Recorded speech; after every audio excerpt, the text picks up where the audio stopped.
I had always imagined death would give a man one dignified final moment. Instead, I was chest deep in a city cesspit, holding my phone above my head.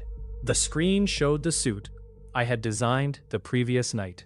Charcoal cloth, copper stitching, and hidden pockets for a tailor's tools. It was meant to become the first masterpiece in the atelier I would open someday.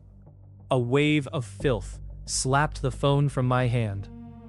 I had spent 12 years cleaning other people's waste, repairing clothes at night, and saving for that shop. One more year, I always told myself, then the rotten platform collapsed and the safety rope snapped. Drowning at sea might have sounded tragic. Drowning in wine would at least have sounded expensive. Fate chose sewage. My coworkers shouted above me.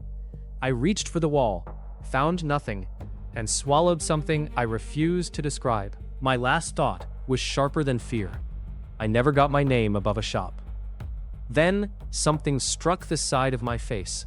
Leo opened his eyes beneath a broken table. The air smelled of blood, damp wood, lamp oil, and old cloth. After the final moments of his previous life, it was almost pleasant. Pain spread from his left ribs each time he breathed. One eye was swollen. His mouth tasted of iron. A beam lay across his legs, and torn strips of fabric covered the floor like the shed skins of dead animals. He pushed at the beam. The arms that answered him were long and thin, their hands marked by needle pricks and old cuts. They were not his hands, yet his fingers knew where to place pressure against the wood. The beam rolled aside, carrying a cracked stool with it. Memories came in broken flashes. A narrow shop in the river ward of Ravenport, a 19-year-old orphan who repaired miners' coats and stitched cheap leather guards for beginner adventurers. Leo Varn, a loan taken from the Black Dogs to buy a cutting table and a foot-powered sewing frame. Payments made on time until the gang doubled the interest. Men entering after sunset. Shelves torn down. Tools swept into sacks. A knife flashing beneath a lifted arm. The previous Leo had collapsed here, while the gang laughed about claiming the property after his body was found. The blade had entered below the left ribs and struck bone. The wound still leaked, but the blood came slowly. Whoever stabbed him had been careless. Whoever abandoned him had been impatient. A pale line appeared across his vision. System notice. A craftsman has died with an unfulfilled atelier. A compatible body has died with an unfinished garment. The Grand Atelier system has been activated. Identity compatibility confirmed. Shared name, shared unfinished craft. Leo stared until the letters remained steady. He had read enough cheap fantasy stories during late-night breaks to recognize what was happening. Most heroes received swords, spells, or an animal companion powerful enough to burn a kingdom. His system opened a pattern. Survivor's work shirt. Required materials: coarse cloth, strong thread, 6 stabilizing seams. Expected property: vital support. The completed garment will slow blood loss, reduce movement strain, and improve endurance while worn. Leo waited for a free shirt to appear. Nothing happened. He searched the system panel for a starter chest, a divine needle, or even a bandage. The interface displayed a material shop instead. A roll of common linen cost 5 times the price listed in the body's memories. A basic needle cost enough to feed him for 2 days. His current balance was 0. Leo let his head fall against the floorboards. Even supernatural assistants had decided he should pay retail. A wet warmth spread beneath his side. The joke had used the breath he needed. He dragged himself toward the remains of the cutting table. The gang had taken every visible tool, yet the old Leo had hidden one fine needle beneath a loose floorboard. The memory surfaced when Leo's fingertips brushed the wood. He pried the board up and found the needle wrapped in a strip of oiled cloth, along with a black thimble and 3 bent pins. The thread came from ruined garments. Most had been slashed for amusement, but the system marked a few seams as usable. Leo separated the strongest strands with hands that trembled hard enough to make the needle click against the floor. For cloth, he chose 2 flour sacks beneath the rear shelf. They smelled of dust and onions. The system showed weak fibers, uneven wear, and a market value so low that a street cleaner might refuse them. They would have to do. He cut the sacks using the sharp edge of a broken window pane. The body's memory guided the basic shape. His experience from Earth corrected the shoulders and left room around the wound. The system added pale lines across the fabric, showing the exact paths of 6 stabilizing seams. It did not move his fingers. The first seam wandered. Leo pulled it out and began again. Blood dampened the cloth at his side. His sight narrowed until only the needle, the thread, and the next point existed. He had once repaired a sewer worker's protective suit while feverish because the owner could not afford a replacement. He had stitched torn gloves in the back of a maintenance truck during a storm. Compared with those nights, the floor of a murdered tailor shop was almost luxurious. It was dry. The third seam tightened the back panel. The fourth joined the inner support band. For the fifth, he had to sit upright.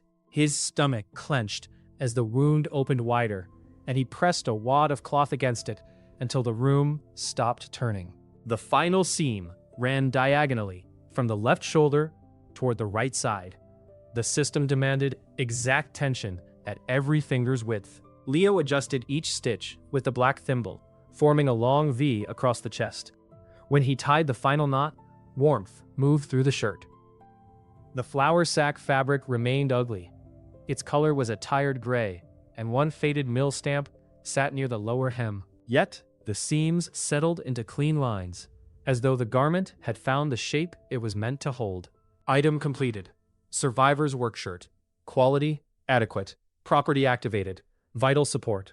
Leo pulled it over his head. The shirt tightened around his torso, with firm, even pressure. The pain stayed, but it stopped spreading through every breath. The bleeding slowed. His heartbeat steadied enough for him to stand by holding the ruined table. First unique item successfully tested. 1 mastery point awarded. He placed it into dexterity. The change was small, a subtle clarity in his fingers, yet it was real. Another system panel opened. It analyzed the wrecked shop piece by piece. The surviving wood could sell for 11 copper. A cracked lamp was worth 2. 3 lengths of cloth had escaped serious damage. Beneath the numbers appeared a final message. Collection notice identified beneath the wreckage. Scheduled black dog's inspection. 3 days. Leo pulled a blood-stained collection notice from beneath the broken sign. The date matched the threat in the body's final memories. This system had analyzed a deadline already written on paper. It had not predicted what the gang would decide. Only 4 painted letters remained from the old name. Varn. He picked it up and leaned it against the wall. In my first life I died in filth, he said. In this one, I will live in silk. First, he needed enough money to survive until breakfast. Morning entered through the broken window and found Leo still working. He had cleaned the wound with boiled water from a dented kettle, stitched the skin with ordinary thread, and wrapped his ribs beneath the system shirt. The result would have horrified a physician. It kept him alive. The river ward had already begun moving outside. Cartwheels struck loose stones. Dock bells announced the first barges. Traders opened shutters, while laborers formed lines near the warehouses, hoping to be chosen for a day's work. Leo counted everything the gang had left behind. The answer was 1 hidden needle, a thimble, several pins, 3 usable cloth lengths, half a spool of waxed thread, and a property that looked as if a drunk ox had searched it for food. He sold the cracked lamp and broken boards to a junk dealer for 10 copper, after the system revealed that the man had understated the wood's value. With 4 copper, Leo bought porridge, clean water, and a boiled egg. The first spoonful made his new body shake with hunger. The remaining 6 copper went to a market stall that sold rejected leather scraps. The woman behind the stall had honey blonde hair braided over one shoulder, with small brass coins pinned along the braid. Her green eyes moved from Leo's bandaged ribs to his patched boots and settled on the 6 coppers in his palm. She introduced herself as Elena Vale, daughter of the merchant who owned the stall and 3 nearby warehouses. Her polite smile suggested that 6 copper did not qualify him as a customer worth remembering. Leo asked for tough leather, suitable for work gloves. Elena selected a bundle from beneath the counter and named a price of 9 copper. The system marked the leather as stiff, but durable. Honest value. 5 copper. It also identified a hidden split in one piece. Leo turned the damaged scrap over and pressed a thumb into the weak line. Then he offered 4 copper for the usable pieces and pointed out that the rest would tear the first time a porter lifted a wet crate. Elena's smile changed. She had expected desperation. Instead, the starving young man in a flour sack shirt examined leather with the calm of an inspector. She lowered the price to 6. Leo placed 4 copper on the counter and began to walk away. Elena stopped him before he reached the next stall. She accepted 5, then asked where he had learned to judge hide that quickly. Leo pressed his thumb into the damaged line again. Bad material confesses when you know where to press. He gathered the scraps before Elena could decide whether the answer amused or irritated her. Back at the shop, he opened the second blueprint. Porter's grip gloves. The pattern required leather palms, cloth backs, waxed thread, and reinforced finger channels. Its property would strengthen grip and improve force transfer through the wrists. Leo used the best sections of leather where pressure would gather and layered cheaper cloth across the backs. The old body's fingers remembered the shape of local work gloves. His own experience remembered the blisters and torn joints suffered by men who lifted sewer covers for a living. He changed the thumb angle. He widened the base of the index finger. The system lines shifted to accept the adjustment. The finished gloves were plain brown and gray, with copper-colored thread marking the reinforced paths. Their quality read as good. Creating them was the easy part. Selling impossible gloves without being accused of fraud required a witness. Leo carried them to the eastern docks, where foremen hired labor by the morning. A broad man with a shaved head and a square black beard was arguing over a stack of salt barrels. His name was Bram Holt. The body's memory knew him as a porter, who occasionally brought torn coats to the old shop and always paid, though sometimes a week late. Bram looked at Leo's bruised face and asked whether the rumors about his death had been exaggerated. Leo said the rumors had been early. Then he offered the gloves. The porter laughed at the claim that cloth and leather could make him stronger. He still tried them because Leo allowed a free test. The salt barrel waited beside the warehouse door. 2 men usually rolled it onto a low cart together. Bram crouched, took hold of the iron hoops, and lifted one end far enough to slide the cart beneath it by himself. His laughter stopped halfway through the motion. The gloves did not turn him into a giant. They kept his fingers from slipping and carried the effort through his wrists with unusual efficiency. When he tried a second barrel, his shoulders settled into the movement, as if he had practiced it for years. The nearby porters gathered around.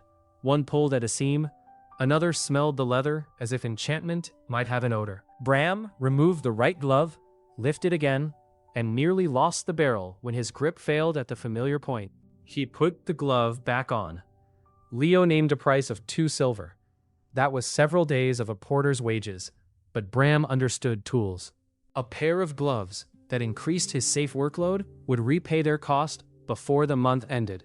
He paid 1 silver and 8 copper after a loud negotiation that attracted even more attention. Ravenport counted 10 copper to 1 silver and 20 silver to 1 gold. A dock laborer usually earned 4 to 6 copper for a long day. Bram had just spent several days of wages, but a tool that increased his safe workload could repay that cost within the month. By midday, Leo had orders for 3 pairs. The first sale completed the real test of a new item. The system awarded another mastery point, which Leo placed into vision. Fine cracks in leather and uneven thread became easier to see. He spent 12 copper on more scraps and thread, then used 3 copper on a meat pie and a cup of cheap red wine. The first mouthful tasted sour enough to strip paint. Leo drank it slowly anyway. In his previous life, every small pleasure had been postponed for the atelier fund. The fund was now somewhere beneath a city cesspit, along with his phone and most of his dignity. He ordered a second pie. Only after paying did he calculate that he had spent nearly a quarter of his available money on lunch. The system displayed his balance with perfect cruelty. Leo returned to the shop, carrying leather, thread, and regret. He worked until dark. The second pair came out cleaner than the first. The third had stronger wrist channels. He delivered them the following morning and received 4 silver in total, enough for food, proper bandages, 2 better needles, and a small amount of lamp oil. A healer in the river ward examined his wound for 6 copper. She confirmed that the knife had scraped a rib and missed the lung. She cleaned it again, complained about his self-stitching, and ordered him to avoid lifting anything heavier than a kettle for at least a week. Leo agreed with admirable sincerity. He began cutting another pair of strength-enhancing gloves as soon as he returned home. The next day passed between stitches, short deliveries, broth, and sleep. Leo completed 1 more pair, repaired 2 dock coats, and spent enough on clean bandages to stop looking like a body that had escaped its coffin. The wound still pulled whenever he twisted, and he obeyed the healer only when the work required nothing heavier than a kettle. Near sunset on the 4th day, someone stepped through the missing door. The man wore a black leather coat despite the warm weather. A dog's tooth hung from his left ear. His name surfaced from the body's memory as Gant, one of the black dogs who had held the previous Leo down during the beating. Gant's hand went to his knife when he saw Leo alive. Leo remained seated at the cutting table. His ribs throbbed beneath the flour sack shirt, and the gang member could still break him with little effort. The important fact was that Gant did not know what the shirt did, how much money Leo had earned, or how quickly the workshop might recover. The man crossed the room and pressed 2 fingers against the bandage beneath Leo's ribs. Pain flashed white through Leo's side. He kept the needle steady. Gant explained that the debt had grown to 32 gold. The gang would return in 12 days. Leo could pay, sign over the workshop, or be placed beneath the floorboards this time. Leo asked why they had waited 12 days. The question unsettled Gant more than a plea would have. He muttered that the gang needed the city clerk present to transfer the property legally. So, the black dogs wanted the building, not merely repayment.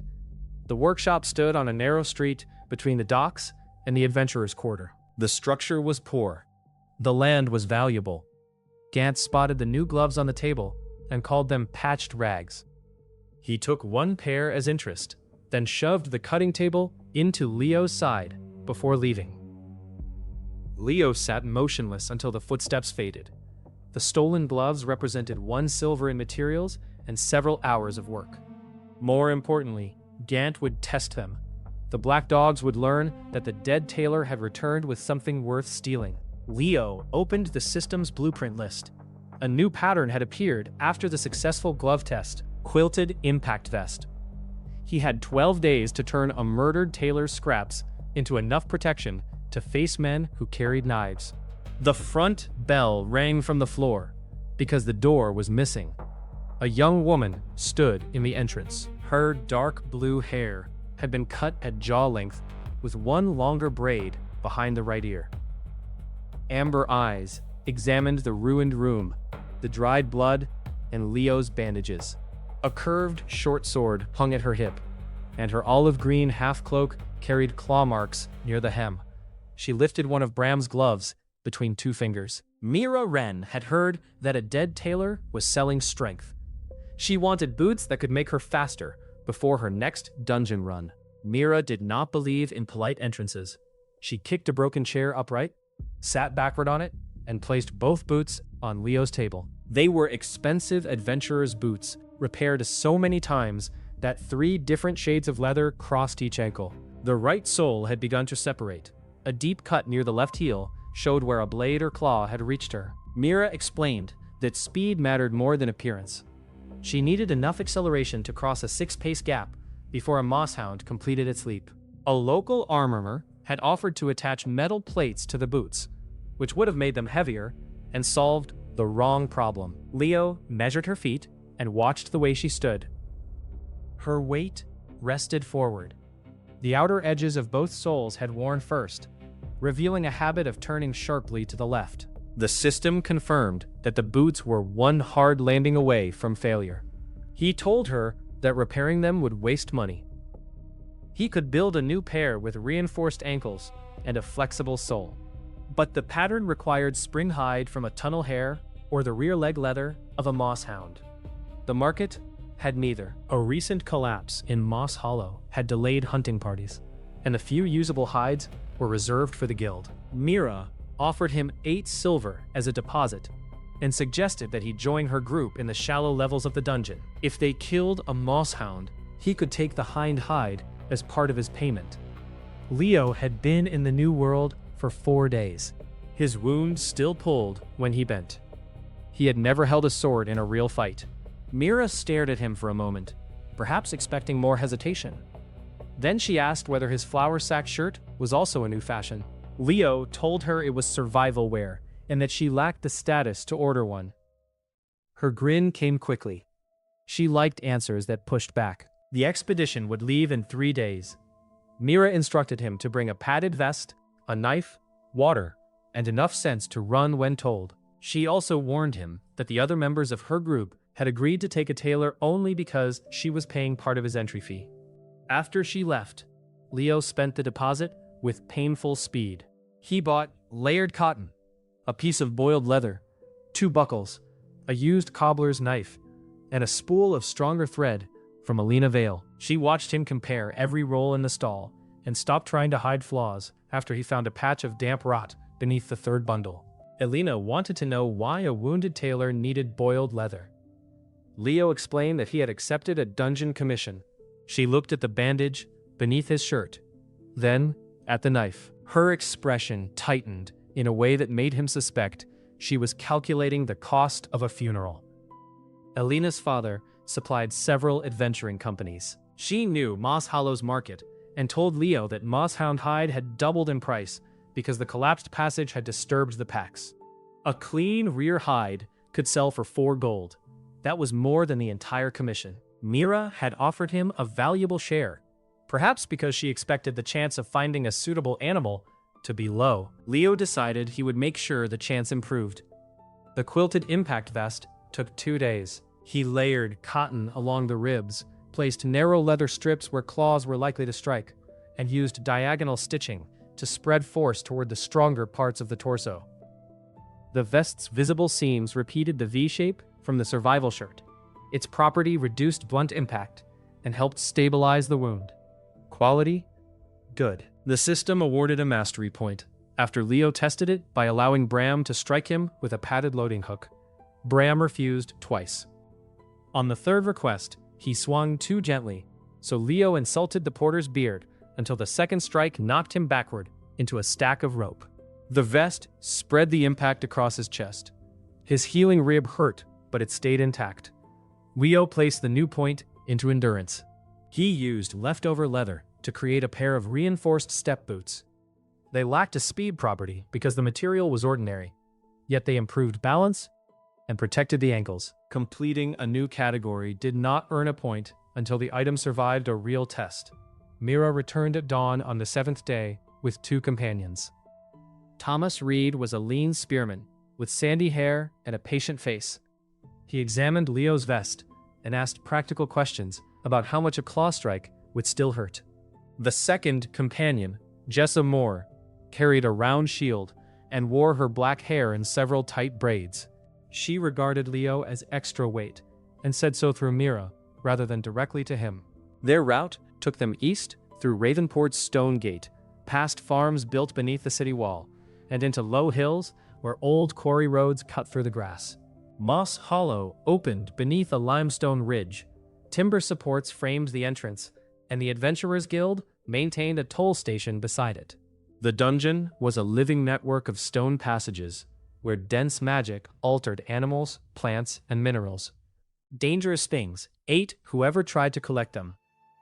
Inside, pale moss lit the walls with a green glow. Water ran through cracks underfoot. The air smelled of wet stone and crushed leaves. Mira kept Leo in the center of the formation. Tomas led with his spear angled low. Jessa guarded the rear. Their early targets were bull brutes and silver moss, materials used by healers and dyers. Leo's system analyzed everything he touched. Most plants were cheap. Several patches had been damaged by mineral seepage. A clump of silver moss behind a loose slab showed unusually strong fibers and a compatibility marker with cooling cloth patterns he had not unlocked. He harvested it carefully and wrapped it in damp linen. The first moss hound attacked near a narrow pool. Tomas saw the reflection before the animal emerged from the ledge above them. He raised his spear, but the hound twisted in the air and struck the shaft with its forelegs. The creature resembled a wolf built from heavy muscle and dark green hide. Moss clung to its spine, releasing dust when it moved. Mira stepped across Leo's path. Her curved sword cut the hound's shoulder, yet the blade caught in the dense hide. Jessa drove her shield into its jaw. The animal retreated 2 paces, then lowered itself for another leap. Leo noticed the rear legs. The hide tightened along the tendons just before the creature launched. That spring structure was exactly what the boot pattern required. More importantly, the right hind leg carried an old scar. It pushed less strongly than the left, making the hound turn slightly in the air. He warned Tomas to aim half a pace to the creature's right. The spearman adjusted. When the hound leaped, its damaged leg pulled the body across the predicted line. Tomas drove the spear beneath its ribs. Mira freed her sword and finished the animal at the neck. Jessa looked at Leo for the first time as if he belonged in the passage. The rear hide was scarred but usable. Leo knelt beside the body and followed the system's pale cutting lines. His cobbler's knife was poor. He had to pull hard, and the motion reopened part of his wound beneath the vest. He kept the blade shallow and separated the spring hide from the tendons before the material stiffened. The system evaluated the result as good extraction. Mira expected them to return after the first kill.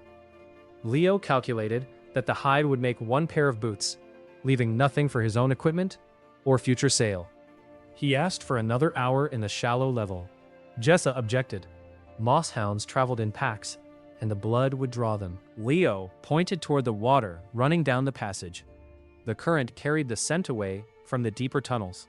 It also revealed fresh tracks heading toward the collapsed section. Mira allowed 30 minutes. They found the second pack sooner. 3 hounds emerged from a side chamber, while the group crossed a broken stone bridge above a dry channel. Jessa turned to block the rear animal. Mira pushed Leo toward a recess in the wall and met the largest hound near the middle of the bridge. The narrow space prevented the animals from surrounding them, but it also limited the fighter's movement. Tomas's spear struck the first hound and slid across its shoulder. Jessa absorbed a leap that drove her against the stone rail. Her shield arm dropped several inches. Mira cut the largest animal twice. It ignored the shallow wounds and forced her backward toward Leo. He could see the pattern of the fight. The hounds did not attack at random. The largest one pressured the center, while the others waited for a fighter to turn. If Mira retreated another step, the front animal would break past Tomas at the same moment. Leo pulled a waxed thread spool from his belt. He looped the thread around a broken rail post, crossed the bridge behind Mira, and fixed the other end low against a stone tooth. The line was thin, nearly invisible in the green light. Mira understood when she saw his hand signal. She yielded one more step and lowered her sword as if exhausted. The largest hound lunged. Its front legs cleared the thread. Its scarred rear legs did not. The waxed cord snapped, but the brief resistance turned the animal's body. Mira stepped outside its jaws and drove her sword beneath the exposed foreleg. At the front, Tomas lost his spear when the second hound wrenched it from his hands. Leo moved before he had time to consider whether the decision was intelligent. His reinforced boots held against the wet stone. He seized the loose spear shaft, planted one foot against the bridge rail, and pulled with both hands. The porter's grip gloves were on Gant's hands, somewhere in Ravenport. Leo wore an unfinished second pair. Their seams had not yet been tested, but the property activated under the strain. His grip locked around the wood. The hound expected the weapon to move with it. Instead, its own momentum dragged its chest across the spearhead. Tomas recovered the shaft and drove forward. Jessa's shield slipped from numb fingers as the rear hound gathered for another leap. Leo kicked the shield toward her. His boot caught the lower rim and sent it spinning across the stone. Jessa trapped the strap beneath her forearm, raised it at an angle, and redirected the animal into the dry channel below. The fall did not kill it. Mira climbed onto the rail and dropped after it before the creature could recover. For several breaths, the bridge held only Tomas's rough breathing and the drip of water from the ceiling. Then, Mira called up that the hound was dead and asked whether tailors always threw themselves into fights over leather. The animal had struck a broken stone edge during the fall. Its rear hide was split from hip to tendon and would provide only small scraps. Leo leaned against the rail, holding his reopened side. He answered that good material deserved commitment. The system confirmed successful field tests for the boots and the improved grip gloves. 2 mastery points appeared. He placed one into reaction and one into strength. The increases did not heal him or replace training. They made his body respond a fraction sooner and gave his muscles a little more force. In a fight measured by the length of a claw, fractions mattered.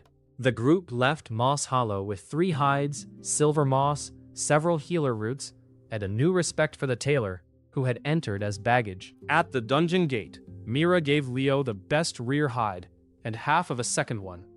Their original agreement promised him 1 suitable hind section. She added the half hide as his combat and extraction share, because his trap had helped keep the group alive. "You are the first tailor I have met who fights like the letter insulted him."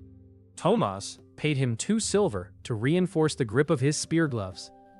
Jessa asked how much a shield harness that reduced shoulder strain might cost. Leo returned to Ravenport with blood on his bandage, 2 new orders, and enough material for Mira's boots. 8 days remained before the black dogs came for his workshop. Mira's boots became the first item Leo made for a person rather than a general body type. He began by watching her walk across the workshop. Her left foot landed lightly. The right struck harder after every turn, a habit created by years of carrying a sword on the same hip. He marked the pressure points with chalk, then cut the mosshound spring hide so its natural fibers curved around the heel and ankle. The system offered 2 possible properties. One increased straight-line speed. The other improved balance during rapid changes of direction. Mira wanted speed. Leo chose both. The journeyman level remained locked, so a single item could carry only 1 complete property. He divided the design instead. The boots would provide acceleration. A pair of narrow ankle wraps made from silver moss fiber would stabilize turns. Worn together, the 2 pieces formed a simple set. The solution required almost all the silver moss he had collected, and more waxed thread than expected. Leo returned to Alina's stall with an empty purse and a promise of payment after delivery. Alina refused the promise. Then, she opened a ledger, asked to see Mira's written order, and calculated the material cost, expected sale price, and risk of failure. She offered him the thread as a short commercial loan at a reasonable rate, secured against the finished boots. Leo read every line of the agreement. The system could tell him what the paper was worth, yet it could not warn him about legal traps. The old body's memories recognized several local terms, but Alina still had to explain how collateral was claimed in Ravenport. When he signed, she asked whether he inspected every contract as if it were trying to bite him. Leo answered that most contracts had better teeth than monsters. Alina added a note to her ledger and hid a smile behind the page. The boots took 14 hours. Leo slept twice at the table, once with his cheek against a folded hide, and once with a needle still between his fingers. The final copper-colored seam curved from each heel toward the outer ankle, matching the natural spring lines of the material. Mira tested them in the guild training yard. The yard contained a 30-pace sprint lane, hanging sandbags, balance beams, and a wooden frame that released padded arms at irregular intervals. Adventurers used it to compare equipment before entering the dungeons. Mira's first run ended badly. She accelerated faster than expected, reached the turnpost too early, and struck the fence shoulder first. The impact shook the boards. She remained upright, looked down at the boots, and began laughing. On the second attempt, she used the silver moss wraps. Her feet held the turn. She crossed the sprint lane, cut left beneath a swinging arm, planted on the narrow beam, and reached the far platform nearly 4 seconds faster than her usual time. Thomas checked the yard clock twice. Jessa asked for the price of a set before Mira had stopped moving. The system recognized the boots and wraps as a successful personalized set. Requirements completed. Grand Atelier level advanced. Journeyman unlocked. Available functions. Personalized fitting. 2 compatible properties. Simple monster materials. 2 item set bonuses. 2 mastery points awarded. Leo placed one into dexterity and the other into vision. His hands became steadier, and the grain of the spring hide looked almost directional beneath the light. Mira paid the remainder of the commission, then spent an hour teaching Leo how to hold a short sword. His first step crossed his feet. When she struck his practice blade from the side, the weapon left his hand and landed near Jessa's boots. Mira explained that enhanced gloves would not repair poor structure. Strength traveled from the ground through the hips and shoulders. If his stance collapsed, the finest glove in the world would merely help him lose his weapon with greater confidence. Leo practiced until his healing side began to burn. The system did not reward the session. He had expected as much. Training belonged to him. Over the next 6 days, his life settled into a punishing rhythm. He sewed from dawn until the docks grew quiet, trained with Mira for an hour, ate whatever Bram brought, and slept beneath the cutting table because the upper room still had a hole in the wall. He completed Jessa's shoulder harness, Tomas's spear gloves, and 2 more pairs for dock workers. Each new item produced orders through the people who tested it. The dock workers cared little about magic theory. They cared that Bram's hands stayed steady after 10 hours, and that his back no longer twisted beneath uneven loads. Leo also made his own equipment. The spring step boots used the second best section of mosshound hide. Their acceleration was weaker than Mira's, but they improved his footing on wet stone. The razor hide vest combined boiled leather, quilted cotton, and the hound's shoulder hide. Its 2 properties reduced cutting damage and spread blunt force. Beneath both, he kept the survivor's work shirt. The 3 pieces did not form an official full set. They had been created under different blueprints. Still, the system confirmed their compatibility and removed the small movement conflicts between them. It also warned that identical properties worn over the same part of the body would not stack. Real set benefits required pieces designed to work together. Mira trained him to use a short sword in the right hand and his cobbler's knife in the left. Leo's long fingers adapted quickly. He preferred close distance, where the opponent's armor revealed seams, straps, and weight distribution. Mira caught him looking at her shoulder guard during a spar and asked whether he planned to fight people or alter them. Leo said the difference depended on the quality of their construction.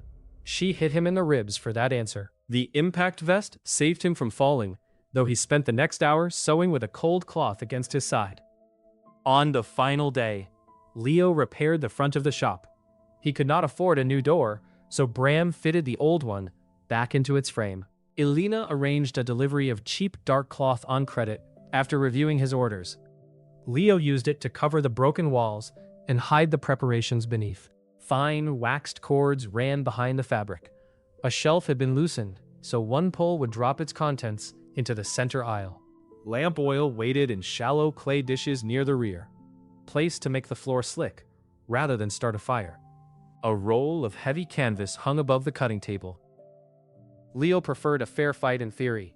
In practice, a fair fight was usually offered by the stronger side.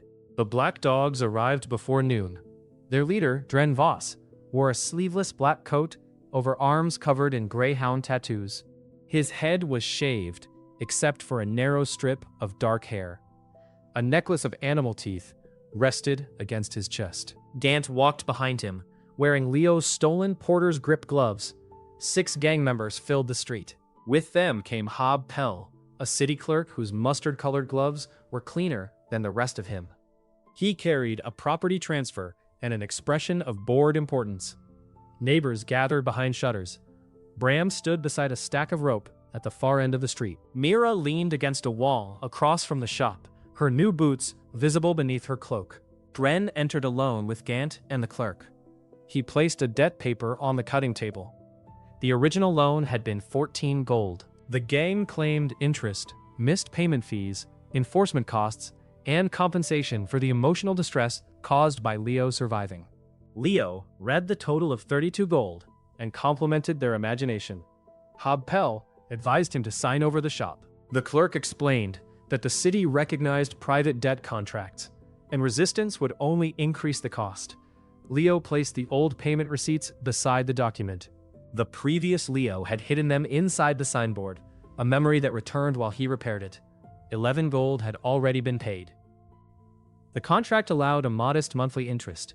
The Black Dogs had invented the rest. Pell barely glanced at the receipts. He said the matter could be reviewed later, after possession transferred. That told Leo exactly how much law existed in the room. He refused to sign. Dren studied him for several seconds. The gang leader did not threaten or shout. He folded the transfer carefully, told Pell that the tailor needed one final night to reconsider, and left. Gant lingered long enough to squeeze Leo's shoulder with the stolen gloves. The reinforced grip dug into bone. He whispered that the shop would burn after midnight. Leo watched the copper stitching stretch across Gant's knuckles. The man had worn the gloves every day. Dark grease marked the palms, and one seam near the thumb had begun to loosen because Gant had used them in knife fights rather than labor. Useful information. Mira entered after the street emptied. She wanted to gather her group and attack the gang's warehouse first. Leo refused because the Black Dogs had paid watchers around the river ward. An open raid would turn his witnesses into accomplices and give Habpel an excuse to seize the building. Instead, they sent Bram to the honest watch sergeant who patrolled the docks. Sergeant Olin Crest had lost a cousin to the gang's loan scheme. He agreed to keep men one street away, close enough to respond after the attack began. Mira disliked waiting. At sunset, Leo closed the repaired door. He and Bram carried the finished customer orders into Alina's warehouse. Jessa and Tomas watched the rear lane from a rented room. Mira hid above the workshop ceiling, where the broken wall gave her a view of the street. Leo remained on the ground floor beneath a single lamp. He had been alive in Ravenport for 16 days. This was the first night the workshop truly felt like his. The attack began with smoke. A clay bottle shattered against the front shutters. Oil spread across the wood, followed by a burning rag. Leo pulled the release cord beside his chair. A bucket above the frame overturned, flooding the shutters with water before the flame caught properly. The front door burst inward a moment later. Gant entered first with a club in one hand and the stolen gloves on both. Two men followed with knives. Another pair moved toward the rear lane. Dren waited outside, allowing the others to test the room. Leo retreated behind the cutting table. Gant saw the fear he expected. He rushed forward and swung the club toward Leo's injured side. The spring step boots pushed Leo half a pace backward. The club struck the table edge and split the wood. Leo pulled a cord with his left hand. The loosened shelf dropped sacks of buttons, thread spools, and iron weights into the aisle behind Gant. One knife man stumbled. The other jumped across the debris and slashed toward Leo's chest. The razor-hide vest caught the blade at an angle. The point cut the outer cloth and stopped in the layered leather beneath. The force still drove the breath from Leo's lungs. Mira had warned him that protection did not remove impact. He remembered that while folding around the man's elbow. Leo trapped the attacking wrist against his ribs, stepped inside, and drove the black thimble on his right middle finger into the nerve above the elbow. He caught it with his left hand and struck the man's thigh with the flat, forcing him down rather than opening an artery. Gant recovered his club and attacked from the side. Leo raised the short sword. The collision numbed his arm. Gant's gloves transferred force efficiently, and the gang member had years of street fighting behind the strength. The second blow pushed Leo into the rear wall. He had made a mistake during preparation. He expected Gant to rely on the gloves. The man understood their benefit better than expected and kept his wrists straight through every swing. Gant drove forward, using the club like a hammer. Leo blocked once, twice, and felt the impact vest tighten across his chest. The third strike broke a hanging rail beside his head. Splinters crossed his cheek. Outside, steel struck steel near the rear lane. Tomas and Jessa had intercepted the flankers. Mira remained above, waiting for Dren. Gant grinned and raised the club over his shoulder. The damaged thumb seam on his right glove had opened wider. Leo stepped toward the blow. The movement surprised Gant. The club came down before the gang member could shorten the arc. Leo turned his body and let the weapon glance along the reinforced shoulder of the vest. Pain spread through his collarbone. His left hand closed around Gant's gloved thumb. He pulled against the weak seam. The thread snapped. The leather channel separated, and Gant's grip shifted at the worst moment. Leo twisted the club free, drove its lower end into Gant's knee, then struck the side of his jaw. Gant hit the floor among the spilled iron weights. The remaining knife man charged from behind. Bram came through the broken front door and wrapped both arms around him. The porter lifted the man clear of the floor, carried him 3 steps, and dropped him into the heavy canvas Leo had spread near the wall. A pull on another cord folded the canvas around the attacker. Bram sat on the bundle, while the man cursed beneath him. Dren entered. He carried no sword. 2 short iron batons rested in his hands, each wrapped in dark leather. His eyes moved across the disabled men, the cords, and the shelves. Then, he looked up. Mira dropped from the ceiling. Dren pivoted before her boots touched the floor. One baton caught her curved sword near the guard. The other struck toward her throat. Mira leaned back, used the spring in her boots to slide across the oil slick Leo had prepared, and turned the retreat into a low cut toward Dren's leg. The gang leader jumped the blade. His landing placed him between Leo and Mira, exactly where he wanted to be. He struck in opposite directions, forcing both of them away. Dren had built the Black Dogs by surviving fights against dock crews, smugglers, and rival gangs. His batons moved in compact arcs that gave little warning. He did not chase the head. He attacked fingers, knees, and ribs, breaking the parts people needed to resist. Mira pressed him from the left, while Leo circled right. Dren shifted his shoulders, presenting neither of them with a clear angle. When Mira cut high, he trapped her blade between both batons and kicked her knee. Her ankle wraps held the joint stable, but the force drove her into the cutting table. Leo attacked the exposed back. Dren released one baton, allowed it to hang from a wrist loop, and caught Leo's sword arm. His elbow struck the scar beneath Leo's left ribs. The survivor's workshirt tightened around the old wound. The impact vest spread the force, yet Leo's vision still flashed. Dren twisted his wrist and threw him across the room. Leo landed on the oil slick. The spring step boots found traction at the outer edges, preventing a full fall. He slid into the wall and came up on one knee.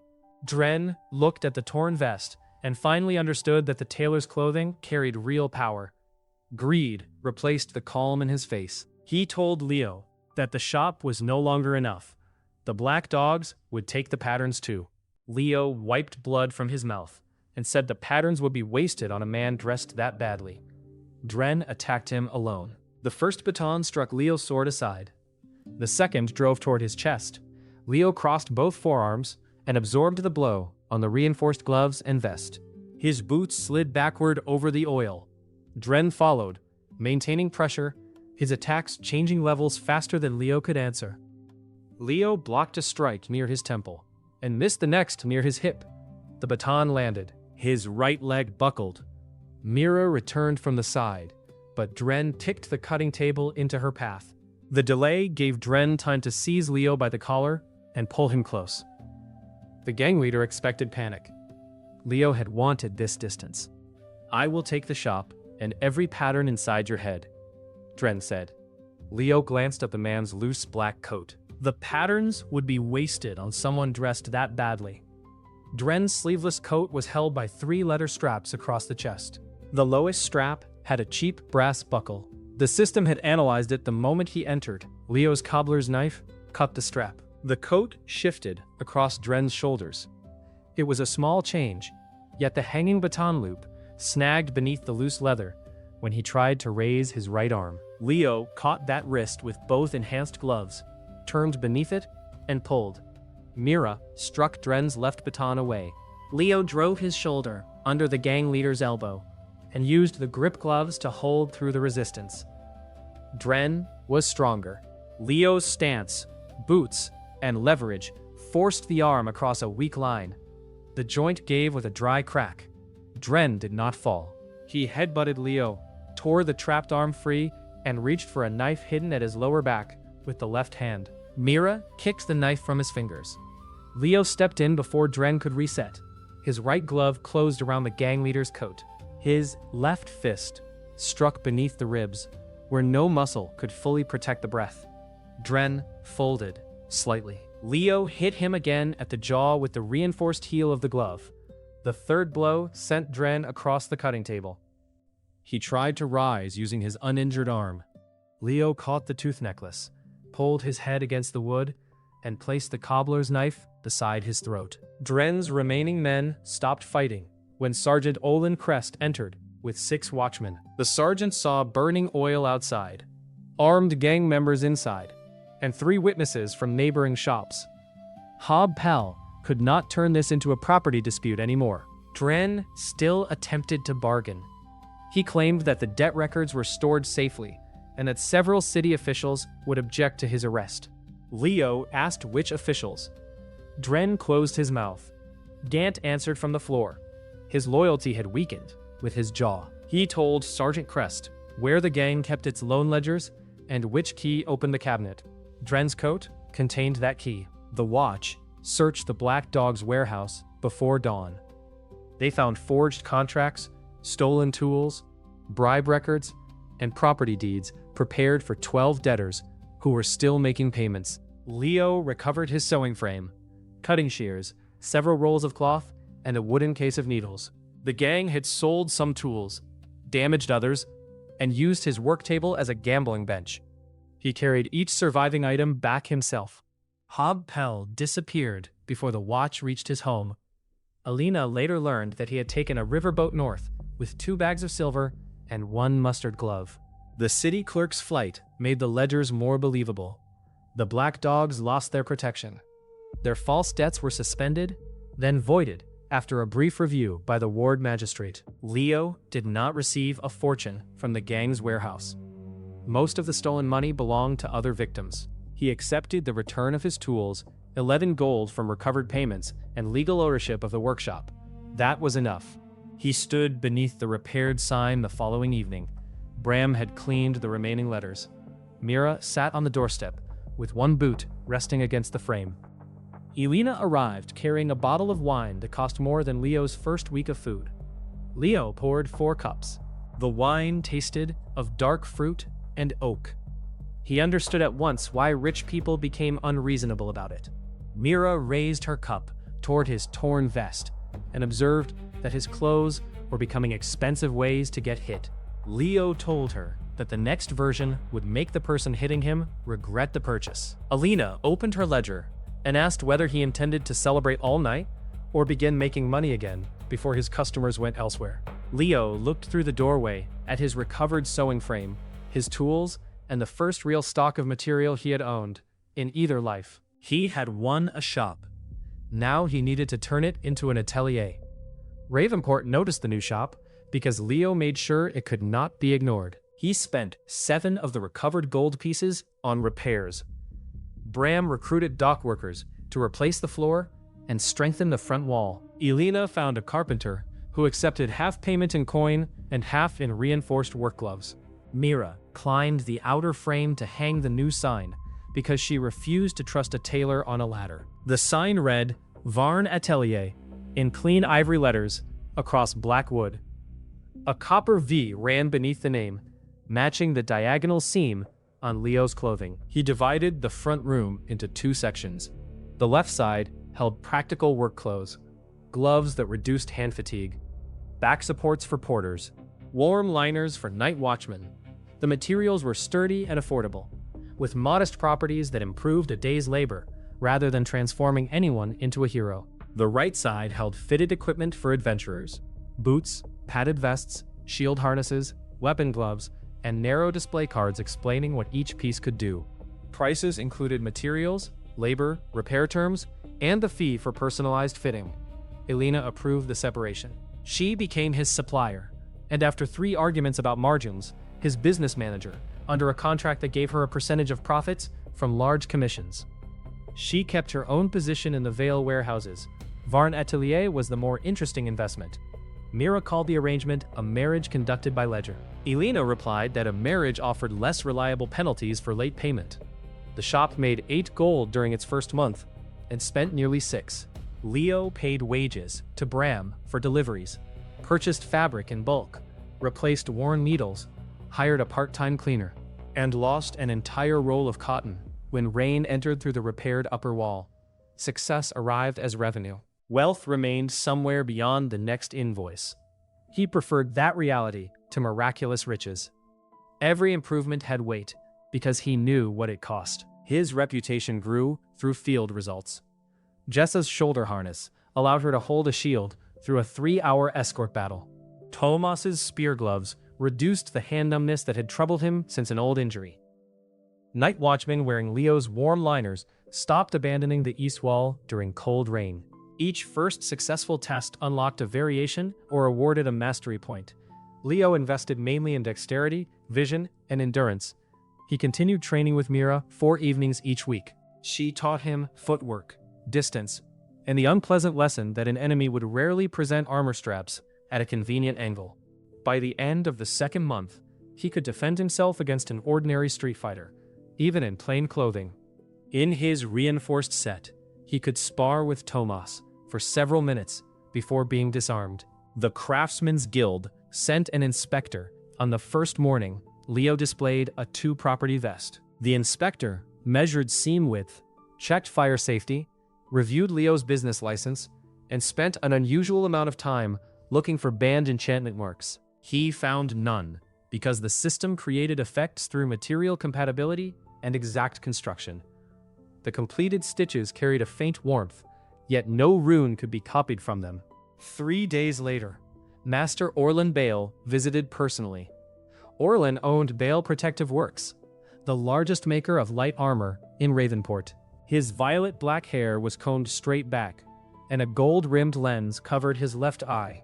He wore a wine-red coat with silver clasps, each one shaped like the guild seal. He complimented the shop while touching nothing. His gaze lingered on the line of workers waiting for gloves. Orlan proposed that Leo join Bale Protective Works as a specialist. Leo would receive a private room, a good salary, and access to guild materials. All patterns and completed designs would belong to Orlan's company. Leo asked whether the private room had a window. Orlan said it did. Leo declined. He had spent one life working inside other people's filth. A cleaner cage remained a cage. Orlan's politeness held, though the skin near his covered eye tightened. He warned that independent craftsmen often failed because they misunderstood scale. One talented pair of hands could not supply a city. Leo nodded toward the workers visible through the rear doorway. One pair of hands cannot supply a city. That is why I am training more. The first counterfeit appeared 2 weeks later. A shop near the Adventurer's Gate began selling copper step boots at half Leo's price.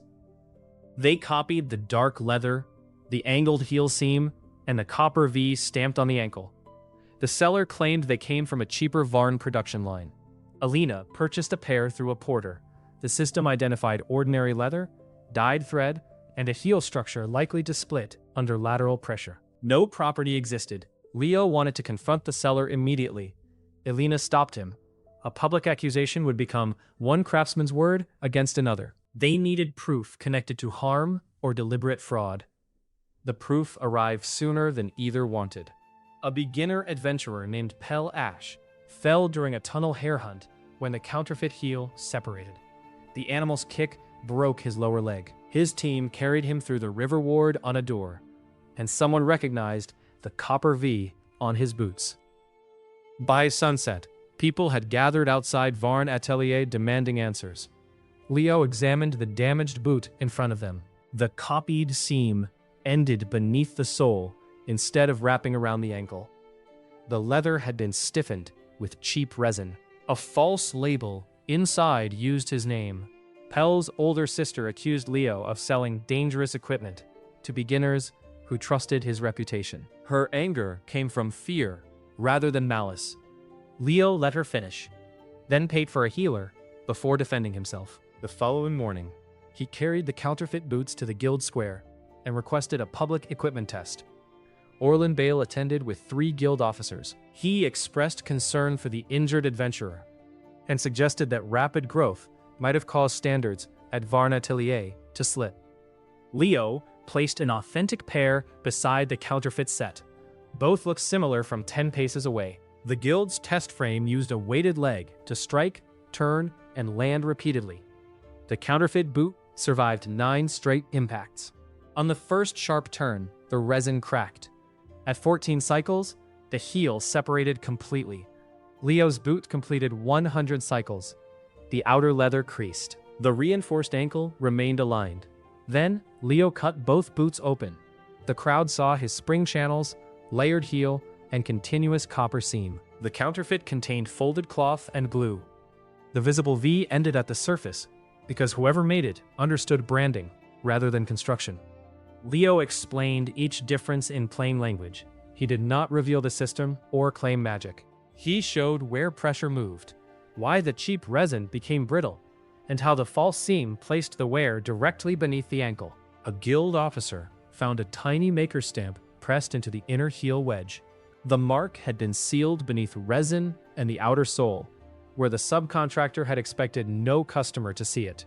Elena produced the purchase receipt from the shop that sold the boots, and a resin merchant's ledger showing that the same brittle batch had gone to only one workshop used by Bale Protective Works. No single detail proved the full scheme. Together, they connected the dangerous pair to the subcontractor who had made it. Orlin said the subcontractor had acted without permission. That might even have been partly true. The man was dismissed, fined, and later opened another shop in a distant ward. Orlon avoided direct punishment, but his plan failed. The guild bond covered Pelash's healer bill and 6 weeks of lost wages. After his leg recovered, Leo fitted him with genuine copper step boots at no charge. Pell later became a guild courier and made a point of showing every beginner how to find the hidden Varn seam. The public demonstration did more than clear Leo's name. It taught the city how to recognize his work.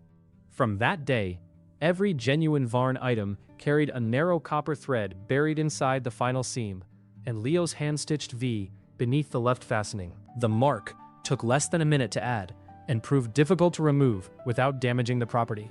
Orders doubled. So did attention from the palace tax office. Hob Pell's replacement arrived in a carriage, wearing polished shoes and carrying a new regulation created specifically for businesses selling enhanced protective garments. The special levy claimed 12% of gross sales. Elena read the document twice. Her fingers pressed hard enough into the page to wrinkle it. Leo looked toward the hill where Prince Cassian Rothi's Whitestone residence stood above Ravenport. The Black Dogs had tried to take one ruined building. The prince had noticed an entire future business. Leo paid the levy for 1 month. He did it because the law carried the prince's seal. The shop lacked the influence to fight it, and refusing would allow the tax office to close his doors before he had trained a single assistant. Elena entered the payment into her ledger with such force that the pen tore the paper. The levy applied to enhanced protective garments sold as individual items. It did not apply to ordinary clothing, repair services, fitting fees, or material preparation. Leo lowered the listed garment price, separated legitimate labor charges, and created a maintenance subscription for professional customers. The total paid by each customer remained fair. The portion exposed to the levy shrank. The tax office objected. Elena answered with its own wording, highlighted in red ink. Prince Cassian's collectors responded by increasing inspections. The pressure forced Varn Atelier to become more disciplined. Every scrap received a stock number. Every customer signed a fitting record. Leo stored dangerous monster material in locked cabinets and kept copies of contracts at the Vale warehouse. Nessa Quill was a 17-year-old seamstress with mint green hair cut in a blunt bob and brown eyes that missed little. She had spent 4 years sewing cuffs in a clothing factory and could repeat a straight seam faster than anyone Leo tested. Her weakness was impatience. She wanted to finish before understanding why the pattern worked. Joran Pike was a gray-haired cutter with 2 missing fingers on his left hand. An armorer had dismissed him after the injury. He could no longer guide heavy shears for an entire day, but his eye for grain direction was excellent. A factory seamstress in the River Ward usually earned about 3 silver a week.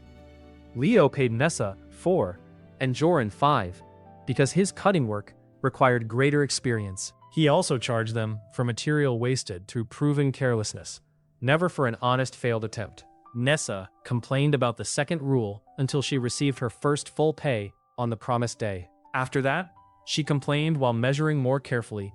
The system allowed assistants to prepare panels and perform ordinary seams. Leo still had to complete the property-bearing structure himself. At first, this saved little time because he inspected everything twice. By the 3rd month, Joran could prepare leather layers exactly as marked, and Nessa handled most work clothes from measurement to final fitting. The atelier opened a 2nd floor. Bram supervised deliveries and hired 2 forward dock workers to guard the night entrance. Mira continued bringing materials from Moss Hollow and 2 other shallow dungeons. Elena negotiated standing contracts with tanners and dyers. The business became large enough that Leo could spend mornings designing, afternoons completing enhancement seams, and evenings training. His personal clothing changed with it. The flour sack shirt remained stored in a wooden case upstairs. Leo now wore an ivory undershirt beneath a charcoal vest that reached the middle of his thighs. A copper V crossed from his left shoulder toward the right side. Hidden pockets held chalk, needles, thread, a folding knife, and the black thimble. His dark copper hair had grown to his shoulders, tied low with a narrow black measuring tape. In sunlight, the loose strands burned almost red. Customers began calling him the Copper Master. The name embarrassed Elena less than Leo expected. She had ordered it printed on shipping tags before telling him. Their first city contract came through Captain Celia Ardent of the Westgate Guard. Celia entered the atelier in full plate armor. She was 25, tall and straight-backed, with silver-white hair pulled into a high ponytail, and violet eyes that gave every room the atmosphere of an inspection. A pale scar ran from her jaw toward her right ear. Her armor was polished navy steel over white cloth, built to withstand a mounted charge. It also made a harsh grinding sound when she climbed the 3 front steps. Celia wanted 12 lighter underlayers for gate officers assigned to pursue smugglers through the warehouse district. She considered enhanced cloth an unproven luxury, but the guard's current padding trapped heat and restricted the shoulders. Leo asked her to remove the breastplate. The shop became very quiet. Celia's hand settled on the pommel of her sword. Leo explained that he could fit the underlayer around armor he could not examine, but the result would be an expensive guess. She studied his face, found no teasing there, and removed the plate with Bram's help. The gambeson beneath was soaked at the spine, despite the mild weather. Its armholes had been cut too low, forcing the whole garment to rise whenever Celia lifted her sword. Thick padding protected the center of her chest, while leaving the ribs near the arm almost exposed. Leo marked the restrictions with chalk. He told her that the armor was strong enough to stop a spear, and clumsy enough to help the second attacker kill her. Celia's expression cooled further. She challenged him to prove it in the training yard. Leo wore his personal set and carried a wooden short sword. Celia kept the gambeson and used a blunted longsword. The agreement required Leo to touch 3 marked points on her torso within 1 minute. Celia controlled the center of the yard with long, disciplined cuts. Her first swing forced Leo outside striking distance. The second caught his shoulder when he tried to enter too early. The impact vest reduced the blow, but his arm went numb to the fingers. He changed approach. Rather than chase openings near her sword, he attacked the garment. Each time Celia raised her arms, the low-cut armholes pulled the gambeson upward and created a fold near the left waist. Leo touched that fold with a wooden blade, then used his spring step boots to leave before her return cut. The first point irritated her. She shortened her swing and nearly caught his knee. Leo circled toward her scarred side, where the collar rubbed beneath the jaw.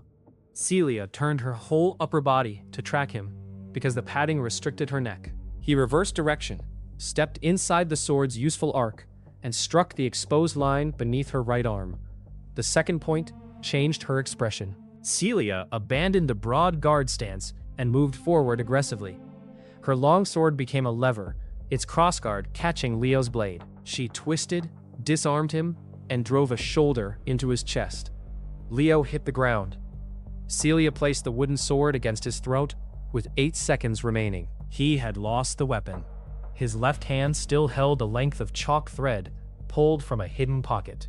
During the final exchange, he had looped it around the lower fastening of her gambeson. He pulled. The cheap cord broke, opening the waist fold he had marked earlier. His right hand touched the third point before the minute ended. Celia looked down at his fingers against the padding. Then she stepped away and offered him a hand. The captain ordered 12 underlayers and 1 personalized set for herself. Her requirements pushed Leo beyond anything he had made. The cloth needed cooling, free shoulder movement, resistance to cuts near armor gaps, and enough structure to carry a breastplate's weight. He could achieve 3 of those goals with market materials. The fourth required ember silk, a heat-resistant thread produced by fire spiders in a deeper dungeon called the Ember Nest. Alina located 3 spools through a southern trader. The price was 9 gold per spool, almost 4 times the normal rate. Because Prince Cassian's army had begun purchasing fire-resistant material in preparation for the seasonal Deep Gate surge. The surge occurred every few years when monster populations beneath Ravenport expanded toward the surface. Scouts expected the next one within 6 months. The prince had ordered new equipment, then awarded the contracts to Orlin Bale, whose company offered the lowest price. Celia distrusted the quality of Bale's samples. She could not openly reject a palace contract, so she used the smaller gate budget to order from Leo. Leo accepted.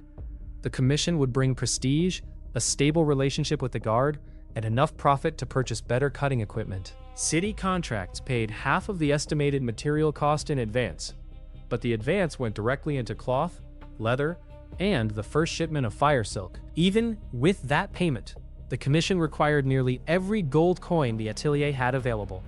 Elena warned him that one ruined spool could erase the entire margin. Leo examined the fire silk beneath a lamp. Each red gold strand carried heat away from the fingers. The system marked it as compatible with 3 locked patterns and valued the material at its high market price. He told Alina they would treat every handspan as if it were wine from the prince's private cellar. She corrected him. The silk cost more. The city guard commission attracted more work than Varn Atelier could safely handle. Merchants wanted travel coats that resisted rain. 2 mining companies requested knee supports and dust filters. A nobleman's son ordered a silver hunting jacket, then changed the collar design 5 times before Alina added a revision fee large enough to cure his indecision. Leo needed another pair of skilled hands for Celia's underlayers. He hired Halden Rook, a quiet journeyman recommended by a guild employment office. Halden had chestnut hair, careful manners, and 8 years of experience preparing padded armor. His references were real. His skill was real. The system found no flaw in the sample panels he produced. It also found no warning in the man. Leo placed Halden beside Joran in the material room. They cut the cooling cloth, marked the fire silk lengths, and prepared 12 sets under Nessa's supervision. Leo kept the 3 rare spools in a locked cabinet and carried the key inside his vest. The work progressed for 9 days. Celia visited each evening after patrol. She tested shoulder movement, heat release, and armor fit. Her officers trained in sample garments and reported every point of pressure. Leo changed the back panels twice after discovering that gate guards spent more time climbing stairs than standing in formation. The final underlayers were due before a west gate inspection, Delivering on time would give Leo access to the city's larger equipment budget. On the 10th morning, Nessa opened the material room and found red gold thread scattered across the floor. One spool had been cut into hand-length pieces. Another was missing. The third remained in the locked cabinet, yet its silk had been replaced by dyed cotton around a fire silk core. Leo's key still rested in his inner pocket. Halden did not arrive for work.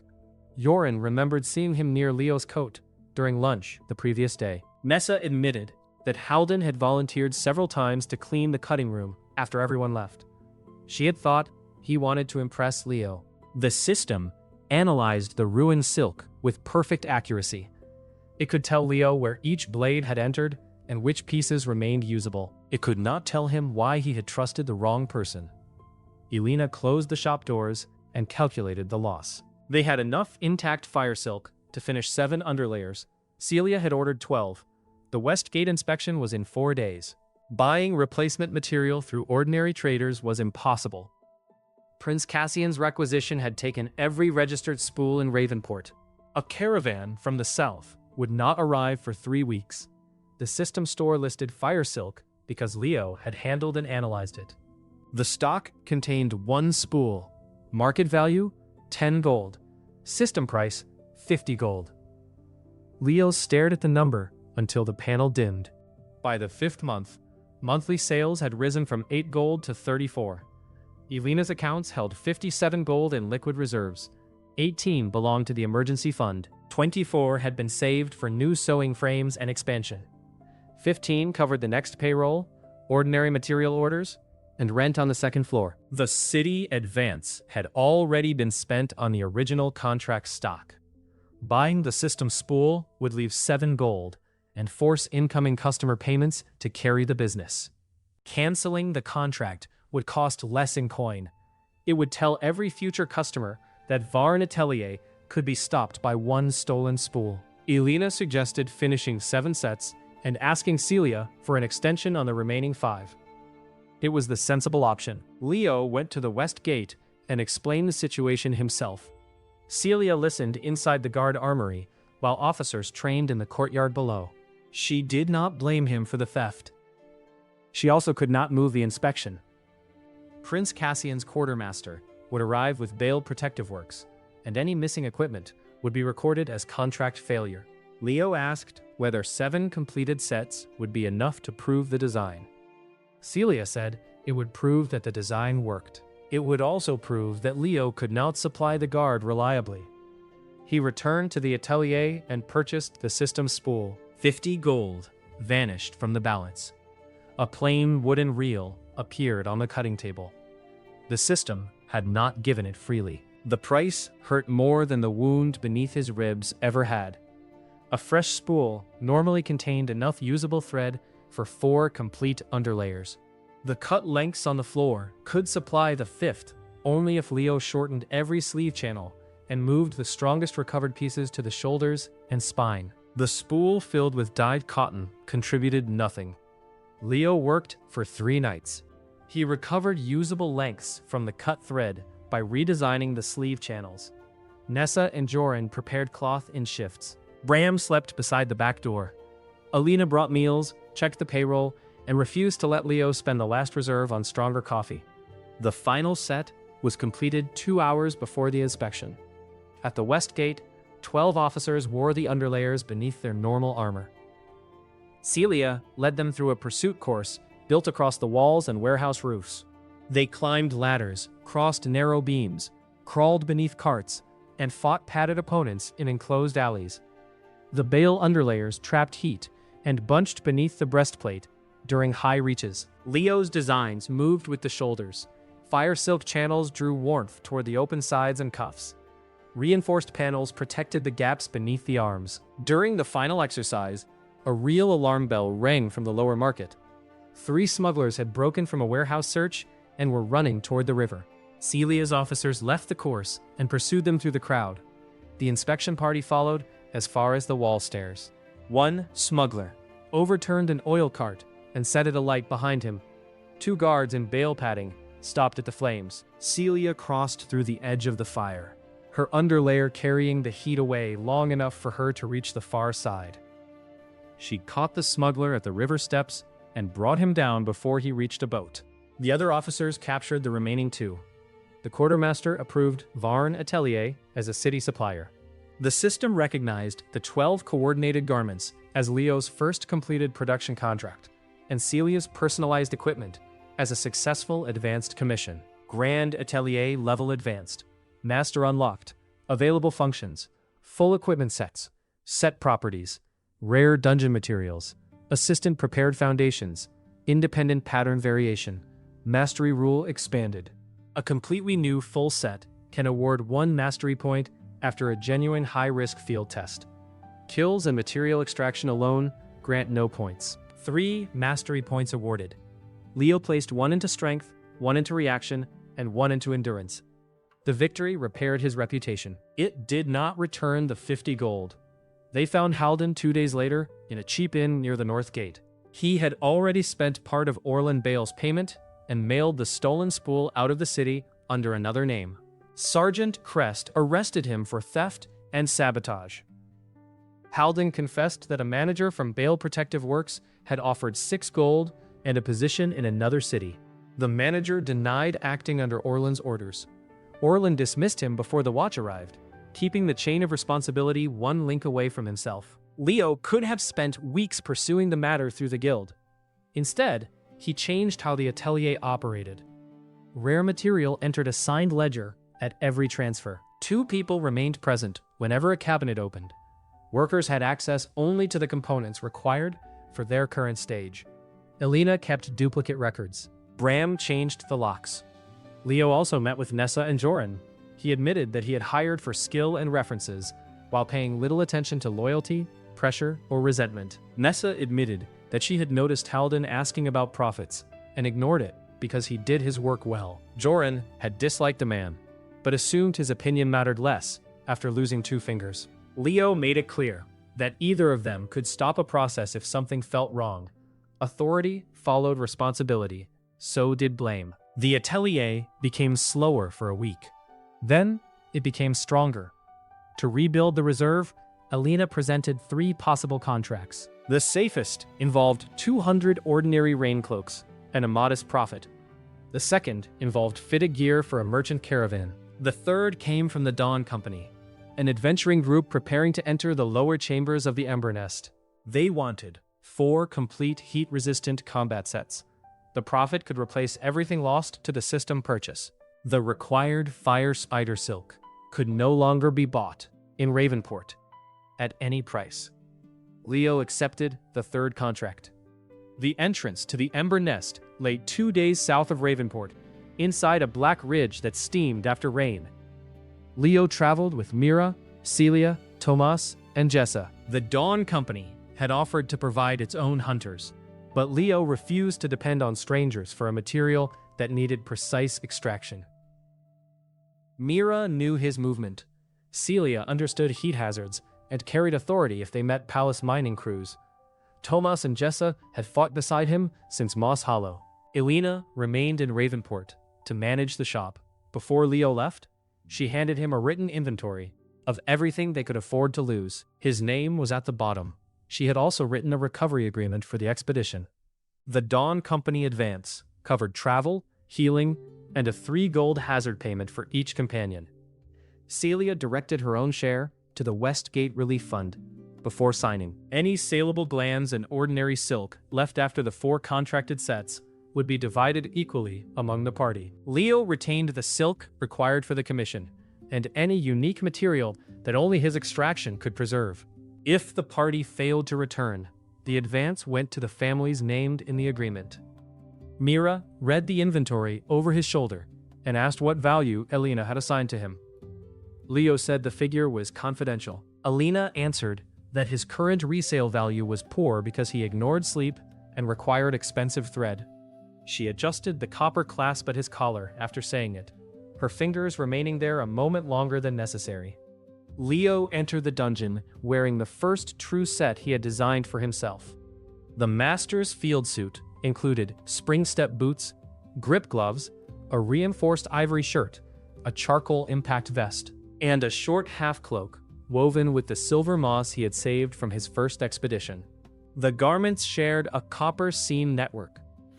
The set property improved balance between acceleration, grip, and upper body movement. The cloak could reduce ordinary heat, but fire spider silk was needed for real flame resistance. Leo intended to gather enough for the Dawn Company and his future legendary design.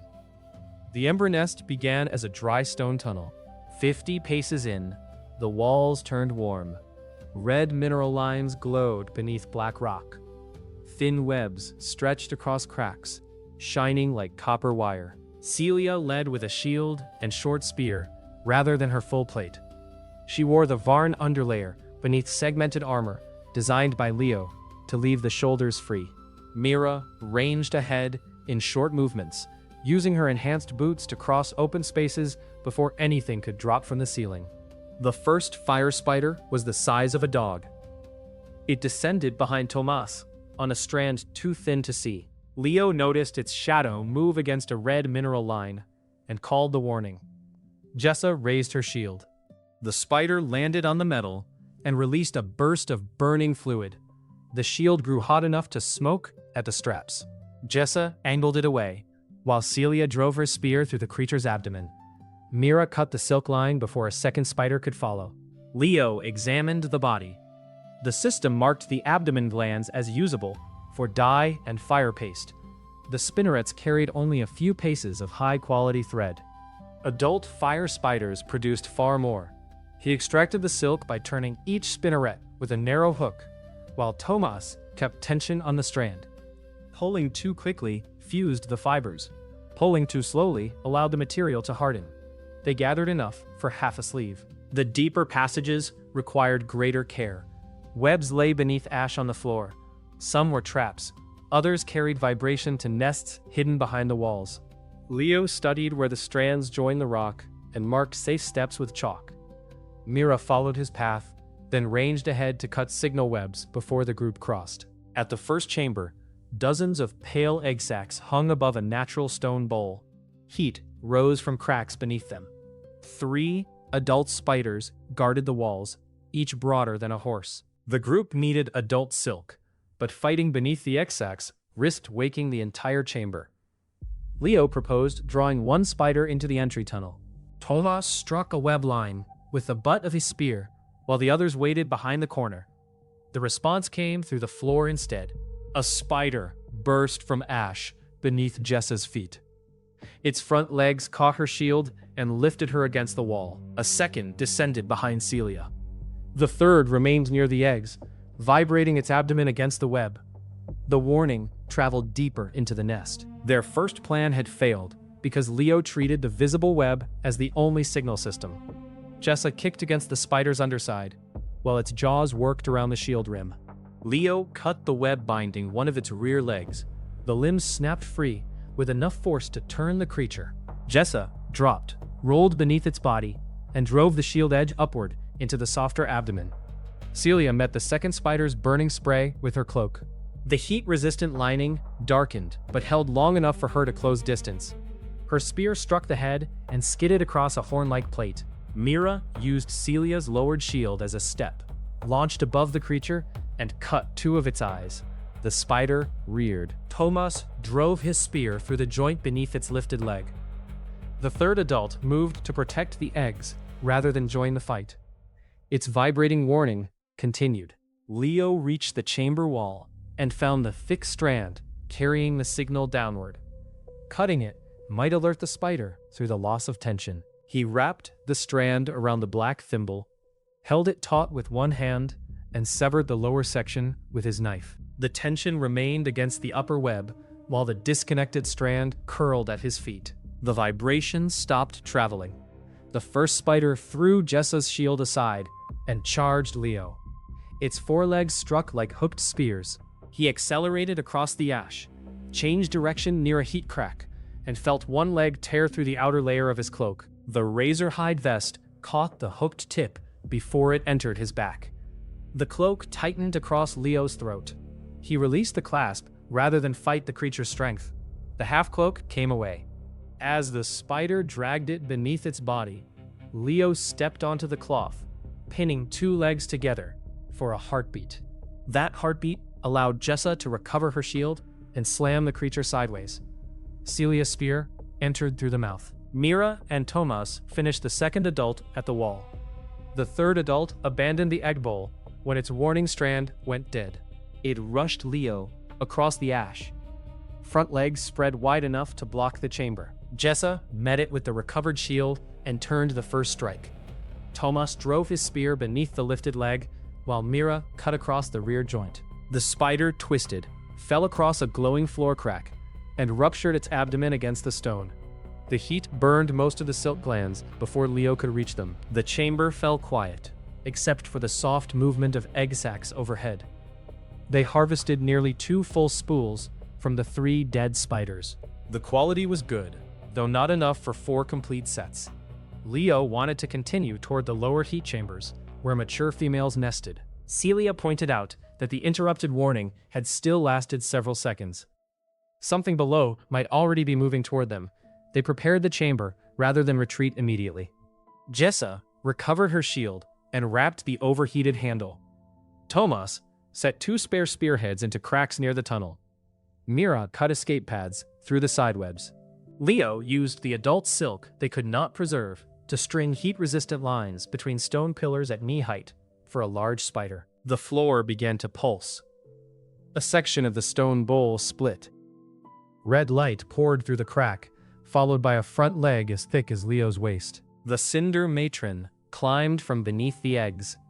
Its body filled the center of the chamber. Black plates covered the head and thorax. The abdomen glowed through narrow red seams, swollen with silk and heated fluid. Several old spearheads remained embedded in one side, proof that other groups had fought it and escaped poorly.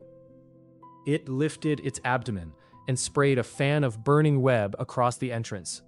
Celia pushed Jessa behind the shield. Leo pulled his cloak from beneath the dead spider and spread it across both of them. Fire rolled over the fabric. The silver moss lining carried part of the heat sideways, but the outer layer began to char. The entrance sealed beneath sticky, burning strands. Mira tried the side passage she had cleared. A mass of young spiders poured through it, each small enough to crush beneath a boot and numerous enough to cover the floor. The group had lost its retreat. Celia ordered Tomas and Jessa to hold the young spiders at the side. She and Mira would draw the matron away from the egg bowl. Leo needed access to the glowing abdomen.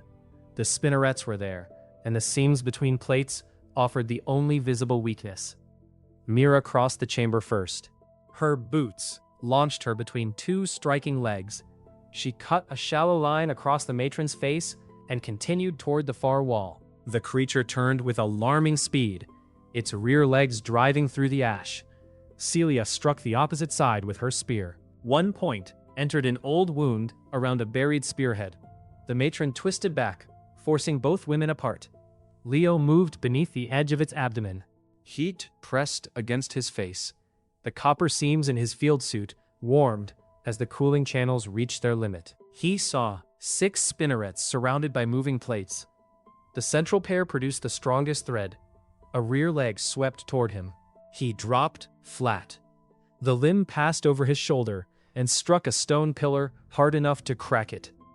Leo rolled, rose inside the circle of legs, and cut at a red seam. His short sword entered less than a finger's width. Hot fluid burst across the blade and set the leather guard smoking. The wound made the matron rear. Leo ran toward its head, rather than away from the falling abdomen. One boot landed on the first heat-resistant line he had strung. The thread held his weight for a fraction, giving him enough height to catch an embedded spear shaft. He climbed the creature's side while it turned. Mira saw him and changed her attack. She stopped cutting the face and targeted the front legs, forcing the matron to lower its head. Celia drove her shield beneath one mandible and held it away from Leo's path. The matron slammed its body against the wall. Leo released the spear shaft before his arm broke. He landed on a sloped plate, slid toward the glowing abdomen, and drove the cobbler's knife into a soft joint to stop himself.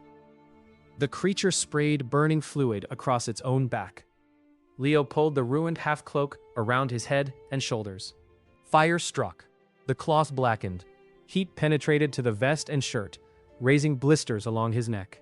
The set kept him conscious long enough to crawl beyond the spray. Below, Tomas shouted that the young spiders were crossing the shield line. Jessa's arm shook under repeated impacts.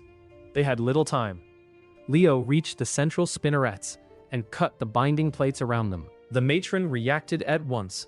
Its abdomen contracted, trying to crush his arm between the plates. The grip glove locked around one spinneret. His other hand wedged the short sword across the closing seam. The blade bent. The system displayed the material's tension pattern across his vision. The spinneret itself was stronger than the surrounding joint. Pulling straight would accomplish nothing.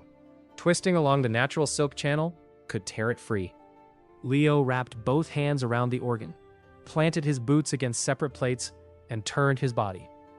The mastery points and strength gave him the force to begin. The gloves preserved the grip. The boots transferred his weight. The vest kept his torso aligned, while the matron bucked beneath him. A cable of molten gold silk followed the spinneret from the abdomen. The matron screamed through its mandibles. Every leg struck outward. Celia was thrown across the chamber. Mira lost one boot against the wall and landed hard on her shoulder. Leo looped the extracted silk around the creature's rear plate and jumped. The strand did not burn. It tightened across the open seam as the matron turned, pulling the damaged plates farther apart. Celia understood. She rose with blood running from her temple, took Tomas's spare spear from the floor, and drove it into the widened gap. The first thrust entered the abdomen. The matron spun toward her. Mira used the remaining enhanced boot to launch from the wall. She caught the spear shaft with both hands and drove her weight down. The point reached the central organ. The matron collapsed across the stone bowl. Several egg sacs burst beneath it, filling the chamber with smoke and bitter fluid. Leo struck the floor on the far side, still holding the torn spinneret and several paces of living silk. The young spiders lost their coordination when the matron died. Tomas and Jessa crushed the last wave, then helped clear the burning web from the entrance. No one left immediately. The cinder matron's high-grade silk would harden within minutes if extracted poorly.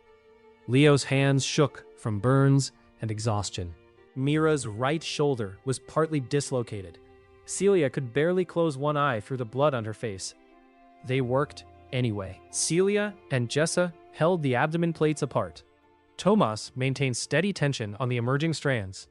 Mira, using one hand, turned the collection reels. Leo guided the spinnerets with his hooks and called every change in speed.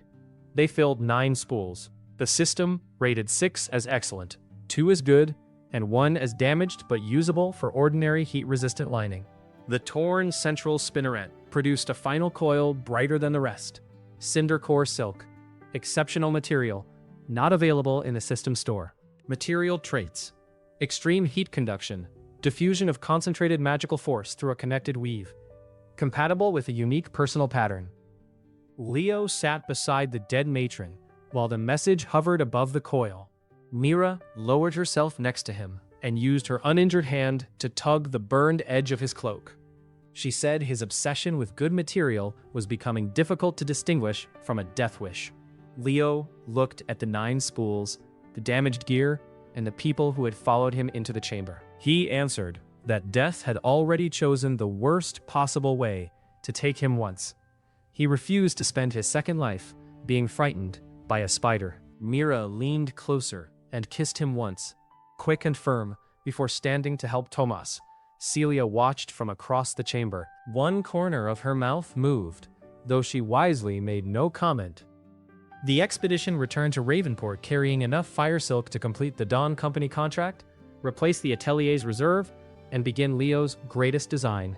Elena weighed the ordinary silk, reserved the contracted quantity, sold the usable glands, and paid every hazard share before placing a single coin into the atelier account.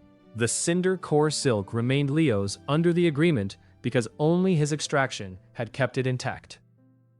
The system recognized the Master's field suit as Leo's first master-level full set to survive a genuine high-risk field test. 1 mastery point was awarded. Leo placed it into endurance. For the first time, his body felt like more than a place where his clothes performed. The Dawn Company received its 4 combat sets 26 days after Leo returned from the Ember Nest.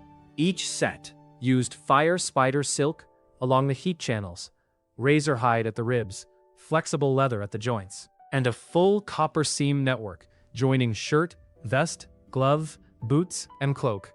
The individual pieces remained useful alone. Together, they shared heat, impact, and movement strain across the whole body. The adventurers tested the equipment during a fire lizard hunt in the southern vents. All 4 returned. One had been struck hard enough to crack 2 ribs through the vest, yet ordinary armor would have allowed the creature's claw to enter his chest. The contract paid 90 gold after expenses. Leo used part of the money to restore the emergency reserve and buy new equipment. He gave Nessa and Joran bonuses for the weeks of work. Alina stopped him from ordering a carved wine cabinet until the next payroll had been set aside. The successful full sets advanced the Grand Atelier system again. Great Master unlocked. Available functions: original pattern construction, advanced elemental resistance, multi-location production under licensed foundations, limited legendary commissions. The system did not open a legendary suit ready for copying. It opened a blank design frame around the cinder core silk and every material Leo had mastered. He would have to create the pattern himself. Before he trusted the new silk, Celia borrowed a simple guard testing charm used to strike warded doors with a blunt magical pulse. Ordinary fire silk scorched at the center. A small cinder core panel carried the pressure along its woven lines and lifted all 4 weighted corners instead of tearing at the point of impact. The test gave Leo a practical basis for magic diffusion without turning the material into a shield against unlimited force. Leo began with the long vest. The final garment retained the shape he had imagined on the phone during his last minutes on Earth. Charcoal black cloth, an ivory shirt, copper stitching, a high collar, hidden pockets for tools. The body of the new Leo had added other needs. Impact layers across the ribs, flexible reinforcement beneath the shoulder blades, fire silk channels through the inner lining, spring hide at the waist and boots, gripped structures through the gloves. Every early garment became part of it. The first flour sack shirt taught him how to support a wounded body. The porter's gloves taught him force transfer. Mira's boots taught him acceleration. Celia's underlayer taught him heat movement. The Cinder Matron taught him how several properties could operate as one structure.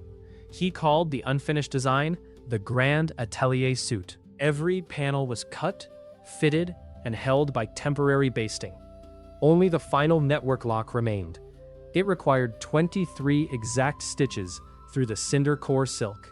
Leo rehearsed the sequence on scrap until he could complete it in less than a minute without looking away from his hands. Before he could complete it, Prince Cassian Rothi summoned him to the palace. The prince received Leo in a dining room overlooking Ravenport. Cassian was 30, handsome in the polished way of a portrait, with pale gold hair and clear green eyes. His white coat carried enough embroidery to employ 3 families for a year. He offered wine from a vineyard Leo recognized by price alone. Leo accepted the glass. Refusing excellent wine would not improve the negotiation. Cassian had studied Varn Atelier's growth carefully. He knew the shop's monthly revenue, supplier network, guard contract, and estimated stock of fire silk. He praised Leo's talent and described Ravenport as a city that rewarded useful men. Then he offered to remove the special levy. In return, the prince wanted half ownership of Varn Atelier, priority over every military order, and the right to purchase equipment at material cost. Leo calculated the proposal while tasting the wine. Cassian would receive control, production, and profit.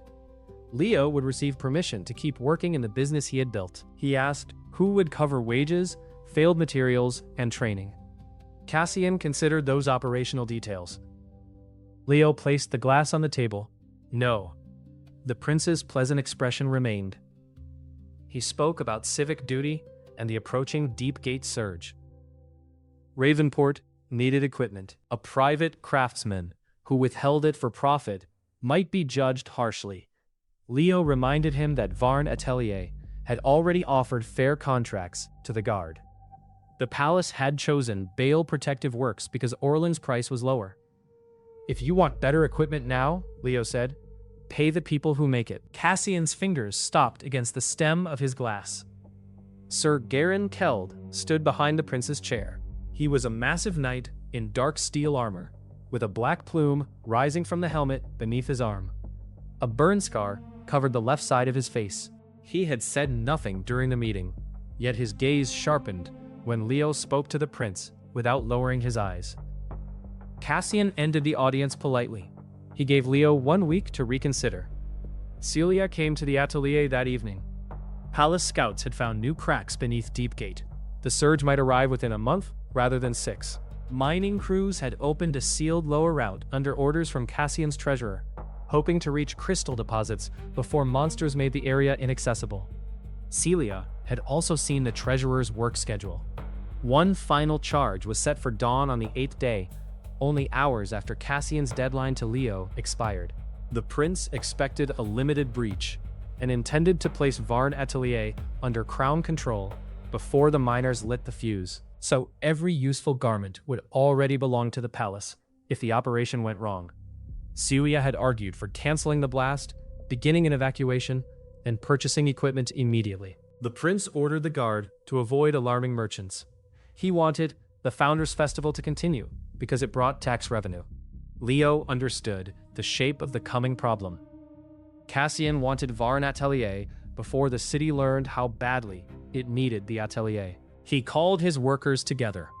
They could move the rare materials to Vale warehouses, stop accepting private orders, and focus on emergency equipment for the River Ward. Doing so would consume profit and might provoke the palace sooner.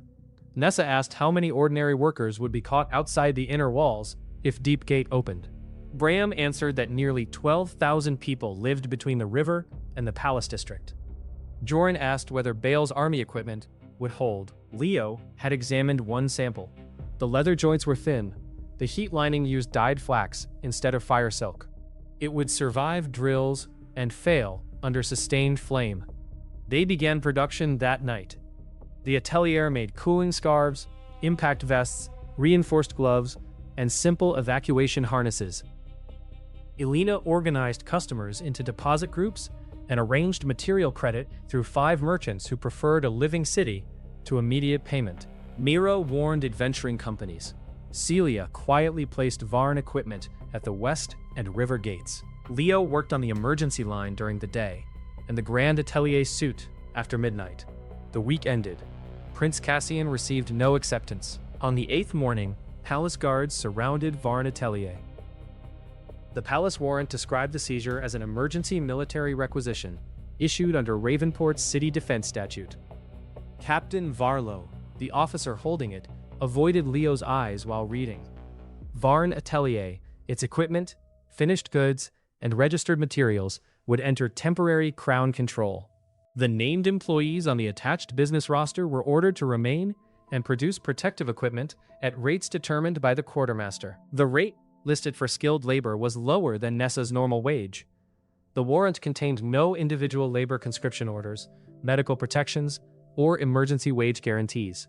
Its final clause placed seized stock under the senior field officer for the active defense of threatened districts if Central Command could no longer direct that defense. Leo stood behind the front counter, while 20 palace guards occupied the street.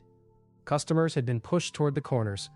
Bram waited near the delivery door with both fists closed. Mira watched from a roof across the lane. Celia had been summoned to the palace before dawn and had not returned. Fighting here would turn the River Ward into a battlefield before the monsters arrived. Leo had prepared for pressure. He had not prepared to sacrifice his workers for a building. He told Captain Varlo that the atelier would comply with the seizure of property. Its employees resigned effective immediately. The quartermaster objected that wartime authority allowed the crown to conscript essential craftspeople. Elena agreed that such an authority existed. It required separate orders, naming each person, signed by the prince or the city war council, and it guaranteed field wages and treatment for injuries. The quartermaster had brought none of those orders. Elena stepped forward with the employment contracts.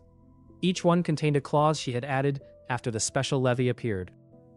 Palace requisition terminated employment automatically and triggered severance from a reserve account held outside the shop. The attached roster had been accurate when the warrant was sealed. It became obsolete the moment the seizure activated the clause. The quartermaster demanded that Captain Varlo detain the workers until new orders arrived. Varlo read the warrant again and refused. It authorized him to seize property and direct the people named as current employees. It did not authorize imprisonment of private citizens after their contracts ended. The quartermaster's face reddened as he read. Leo removed his copper clasp and placed it on the counter. He told the workers to leave through the rear door. Nessa refused first. Her hands shook, yet her chin remained lifted. Leo reminded her that she had authority to stop a dangerous process. Remaining under armed occupation qualified. Joran put a hand on her shoulder. One by one, the workers left. The palace guards searched the building. They found ordinary cloth, several completed work lines, empty rare material cabinets, and half the number of emergency garments recorded in the stock ledger. Elena had moved the rest into 5 merchant warehouses during the previous week. The grand atelier suit remained inside. Leo had hidden it behind the old Varn sign and a false wall in the upper cutting room. The final copper seam was unfinished. Moving it before completion risked disturbing the cinder core silk network, and Leo had believed he would have one more night. Captain Varlo ordered him away from the cutting tables. The quartermaster sealed the doors and posted Sir Garenkeld inside with palace guards. The prince trusted his strongest knight more than any lock. Leo walked out of his own shop, carrying only the tools already hidden in his long field vest. The Founders' Festival continued in the upper streets. At dawn, the mining crew beneath Deepgate fired the final charge from the treasurer's schedule. The blast opened a hollow, far larger than the crystal pocket marked on the survey. The workers fled when hot air and animal cries came through the broken wall. Palace officials suppressed the report while they waited to learn whether the breach would settle. Music drifted from the palace hill. White banners hung above the central avenue. Merchants in the river ward packed carts for evacuation, while tax officials insisted there was no emergency. At noon, the eastern ground moved. The first shock broke windows along 3 streets. The second threw people from their feet. A column of red dust rose beyond the city wall, where Deepgate opened beneath the quarry ridge. The warning bells began one by one. Celia appeared on horseback at the end of Copper Lane. She had removed the palace insignia from her cloak. Her silver ponytail had come loose along one side, and anger sharpened every line of her face. Prince Cassian had ordered the inner gates closed. The river and eastern wards were expected to delay the surge, while the palace guard protected the upper city. Celia had refused and brought 60 Westgate soldiers with her. The first monsters reached the outer farms before the evacuation carts cleared the wall. Ash wolves came through the eastern gate among fleeing workers, their dark hides shedding sparks where claws struck stone. Fire lizards followed along the rooftops. Smaller tunnel creatures poured from drains opened by the tremors. The palace-supplied armor failed during the first engagement. A guard raised his shield against an ash wolf. The cheap leather straps tore from the rivets. Another officer crossed a burning wagon and collapsed when dyed flax beneath his breastplate trapped the heat against his skin. Bale Protective Works had built equipment for inspection yards. Deepgate delivered fire, weight, and repeated impact. Celia's Westgate soldiers held. Their Varn underlayers carried heat from the center of the body. Their shoulder panels moved when they raised spears. Jessa, now serving as a temporary squad leader, formed them across the lower avenue, while Tomas organized adventurers behind the line. Leo reached the first emergency warehouse with Alina and Bram. Nessa and Joran had already opened the crates. Cooling scarves went to bucket crews. Reinforced gloves went to porters clearing rubble. Impact vests went to guards wearing poor armor. Elena turned the warehouse counter into a command desk. She marked blocked streets on a shipping map and sent runners to the other caches. Her honey blonde braid had loosened. Brass coin pins scattered across the paper, but her voice remained precise. Every cart carried a destination, a load, and a person responsible for returning it. Mira moved along the roofs in her speed set, guiding civilians away from monster routes. She crossed gaps ordinary runners could not risk and used colored cloth strips to mark safe streets. The atelier's business network became a defense system. Bram's porters lifted fallen beams with reinforced gloves. Vale warehouse drivers moved water barrels. Customers who had purchased protective work clothes formed rescue crews because they already trusted the equipment. Leo fought wherever the line bent. His field suit turned ash wolf claws and allowed him to move through sparks that drove ordinary fighters back. His training mattered as much as the cloth. He no longer crossed his feet during retreat. He used short steps, kept his sword close, and attacked the joints beneath the animal's front legs. An ash wolf leaped from a fruit stall. Leo shifted outside its jaws, caught the loose hide behind its neck with his left glove, and redirected the animal into a stone trough. His short sword entered beneath the jaw before it recovered. A fire lizard sprayed burning oil from a roof. Leo used his half-cloak to turn the stream aside, ran up a cartwheel, and jumped onto the awning. The spring-step boots carried him to the roof edge. He closed distance before the creature could spray again and cut through the softer plates behind its head. Each victory cost the suit. Claw marks crossed the vest. The cloak blackened. Heat channels began to fray near his right shoulder. The river ward could not hold for long. A roar rolled through the city, deep enough to shake dust from the roofs. The furnace Drake entered through the eastern gate, standing higher than a two-story house at the shoulders. Black stone plates covered its body, separated by glowing lines like cracks in a kiln. Smoke poured from the nostrils. The front claws tore grooves through paving stones, and a crown of backward horns protected the head. The Drake struck the first guard barricade with its chest. Wagons overturned. Spears snapped. A sheet of orange fire crossed the avenue and turned festival banners to ash. Celia's line retreated toward the central market. Leo watched the Drake move. Its plates overlapped too tightly for his current sword. Its heat would destroy the damaged field suit before he reached the throat. The Grand Atelier suit had been designed for this exact combination of impact, flame, and movement. It remained inside the seized shop. Leo told Alina where he was going. She caught his wrist before he turned. Her green eyes moved over the burned cloak and blood along his sleeve. She did not ask him to stay. She pressed the black copper clasp back into his hand. The shop needed its master, she said. So did everyone outside it. Mira landed beside them from a low roof. Celia joined moments later after passing command of the line to Jessa. The three went with Leo toward Copper Lane, while the furnace Drake advanced behind them. 4 palace guards stood outside Varn Atelier. They had heard the warning bells, yet Sir Garen's order kept them at the door. Celia demanded entry under her authority as captain of the West Gate. Garen answered from inside that her authority had been suspended when she disobeyed the prince. The outer guards did not want to fight their own captain. They also feared the massive knight behind the door more than they trusted her. Mira solved the argument by crossing the alley wall, landing behind 2 guards, and taking their spear shafts before either could turn. Celia knocked the 3rd weapon aside. Leo stepped past the 4th while the man was still deciding which order mattered. Inside, confiscated garments had been stacked near the walls. Palace workers had opened cabinets and unfolded patterns. One completed impact vest lay cut apart on a table. The quartermaster had sacrificed it while searching for the source of the property, and the effect had died with the severed seam. Garen had stopped the workers from opening a second item, insisting that the remaining equipment be preserved for defense rather than ruined for curiosity. Sir Garen stood at the center of the shop, in full dark armor. The black plume brushed a ceiling beam. His greatsword rested point down before him, both hands on the pommel. Leo asked him to release the equipment and allow the atelier to arm the ward. Garen said the prince had ordered the goods preserved for the inner city, and had assured him that rotating guard companies would continue supporting the lower wards. The knight's voice carried regret. His position did not change. Celia told him that the rotating companies had been withdrawn, and the inner gates had been closed against civilians and retreating soldiers alike. Garen had received no such report.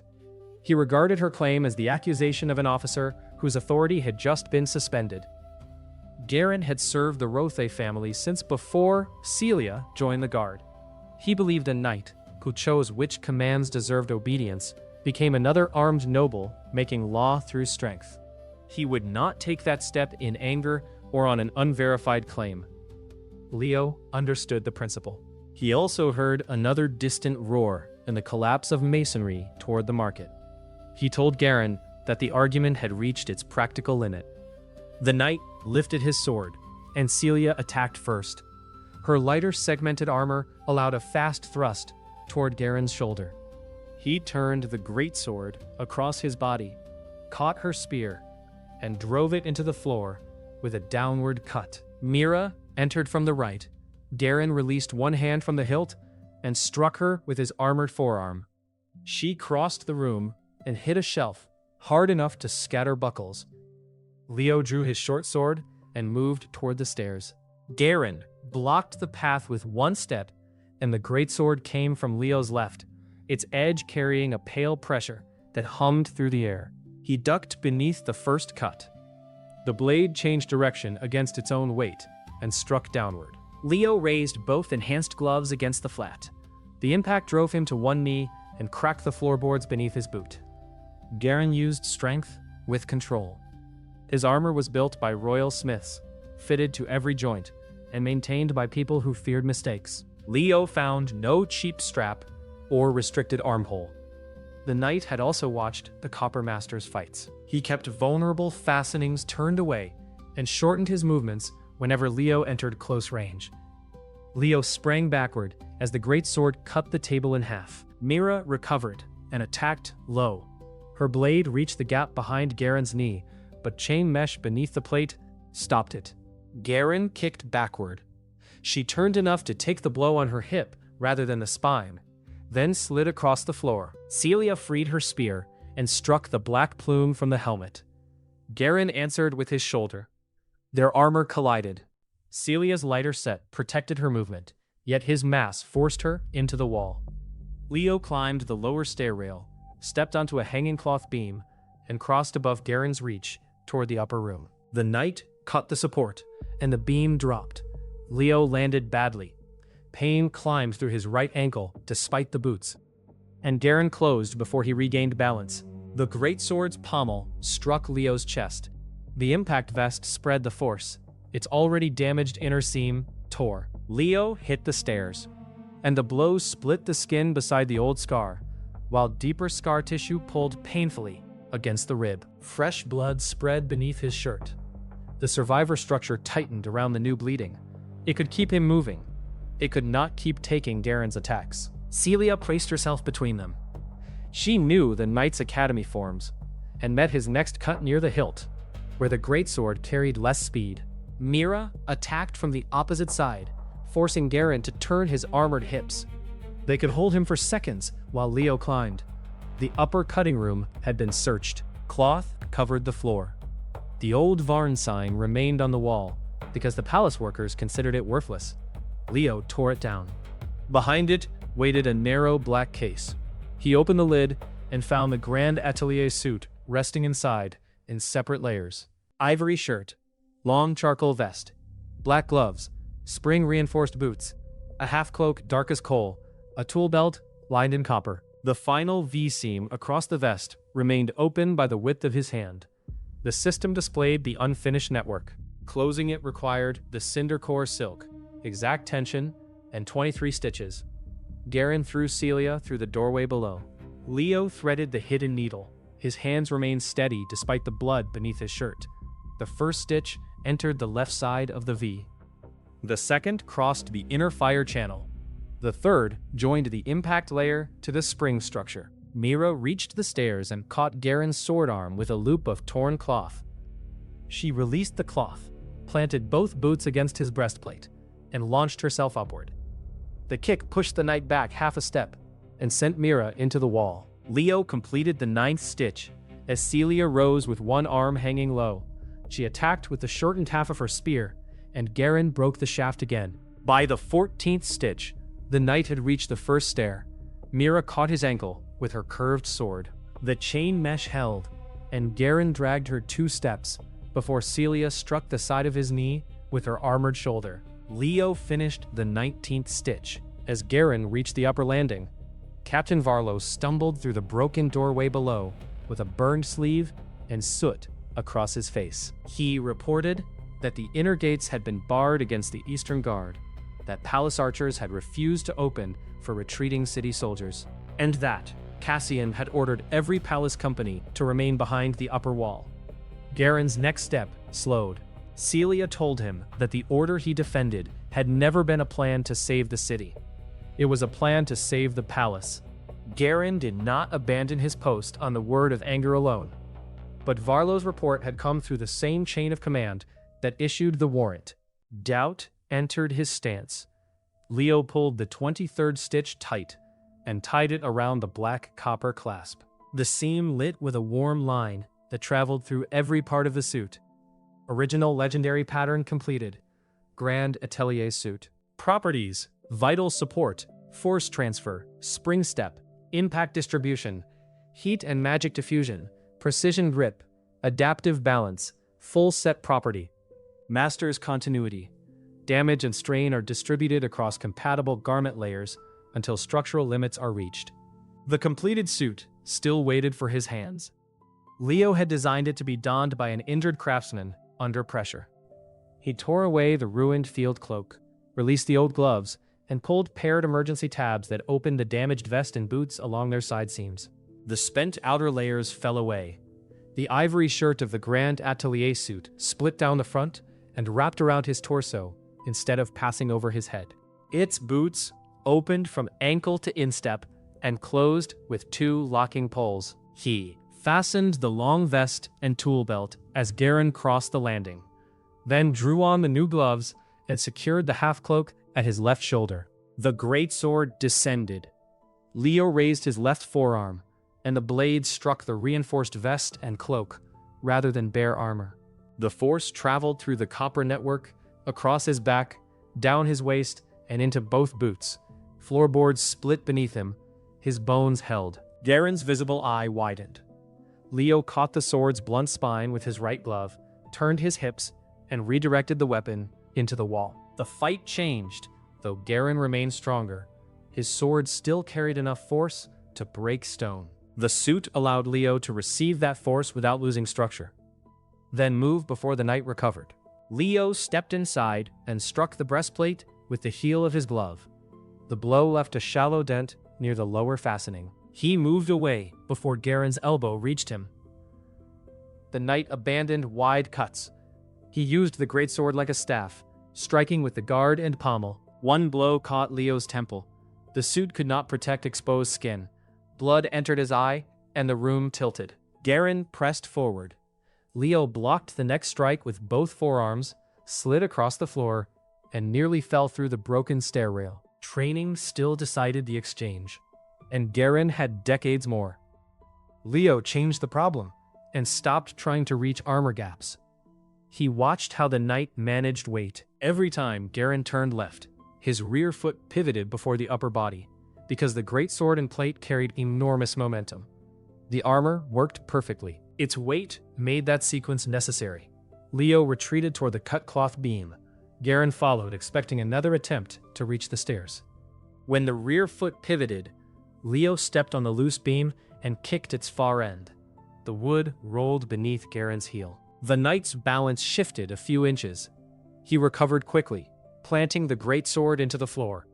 Leo was already inside the weapon's arc. His left glove closed around the edge of Garen's breastplate, near the dent.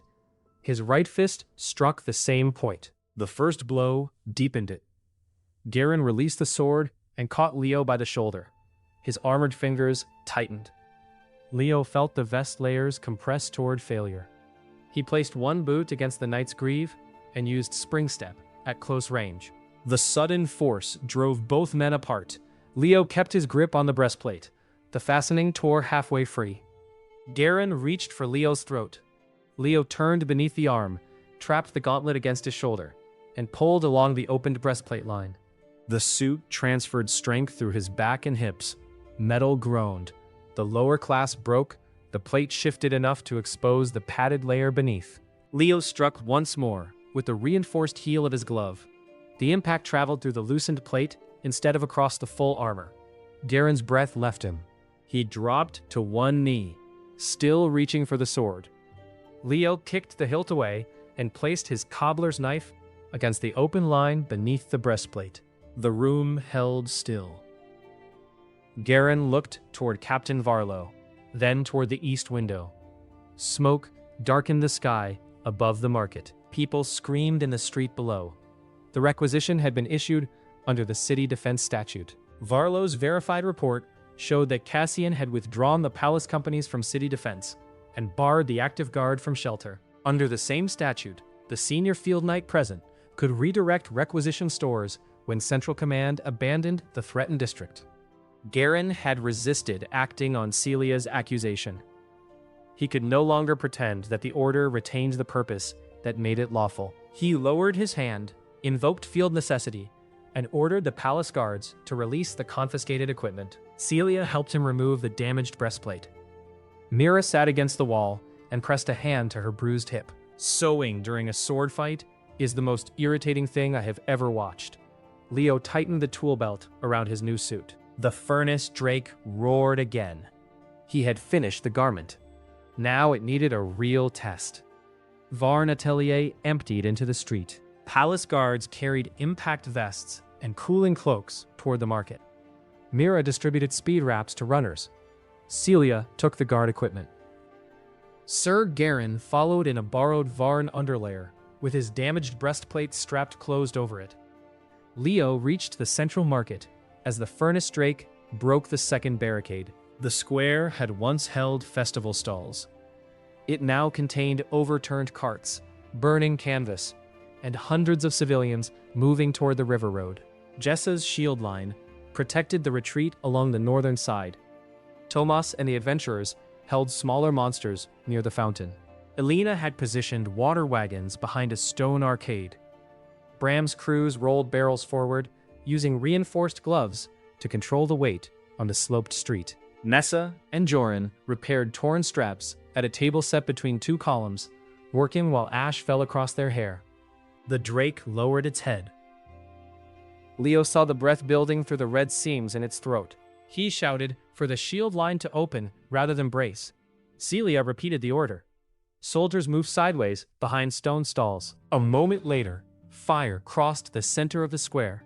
It struck empty shields, burned through bale leather, and turned the fountain water to steam. The Varn cooling cloaks protected the people caught at the edge, long enough to escape. The drake's direct breath remained too strong for any garment to endure. Leo studied the creature while it advanced. The throat plates separated during each breath.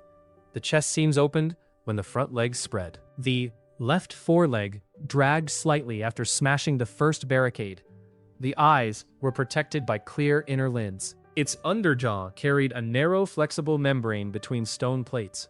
He formed a plan around the square, rather than the sword in his hand. Two warehouse loading cranes stood on the southern side. Heavy chains hung above the market street. Veil wagons carried spare rigging. The cinder matron silk, stored in the emergency kits, could survive the drake's heat for a limited time. Elena listened while Leo described the arrangement. She sent Bram's crews to move the wagons and ordered warehouse workers onto the cranes. Joran cut rigging lengths. Nessa reinforced the loops with rapid locking stitches. Celia and Garen would hold the left foreleg near the fountain. Jessa's line would draw the head toward the southern crane. Mira would attack the eyes and control the direction of the next breath. Leo would attach the first silk cable beneath the drake's jaw. Mira looked at the plan, then at the creature's teeth. Does the legendary suit include good judgment? That property remains unavailable, Leo said. The first phase worked for 12 seconds. Jessa's soldiers advanced behind shields reinforced with Varn straps. They struck the stones to draw attention, then separated when the drake inhaled. Mira ran along an awning and cut the outer edge of its right eyelid. The inner lid protected the eye, yet the irritation turned the head south. Celia and Garen attacked the damaged foreleg together. Garen's greatsword struck the ankle plate. Celia drove her spear into the seam opened by the impact. The drake shifted its weight away from them. Leo crossed beneath the neck as heat rolled from the glowing seams. The grand atelier suit carried it through the fire channels and into the cloak. His skin still burned beneath the collar. He threw the first silk loop around a backward horn under the jaw and fastened it to a chain dropped from the southern crane. Bram's crew pulled, turning the drake's head several degrees. Leo reached for the second horn. The tail struck the crane, and the wooden arm split. One worker fell from the upper platform. The chain dropped across the square, dragging the silk loop and 3 men toward the drake. Bram wrapped both enhanced gloves around the chain. His boots skidded over stone.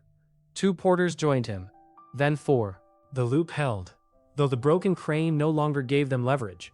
The falling worker landed on a festival canopy. Mira crossed the roof and pulled him away before the canvas collapsed into fire. The drake turned toward Bram's crew. Leo cut the chain free from the broken crane and attached it to a loaded water wagon.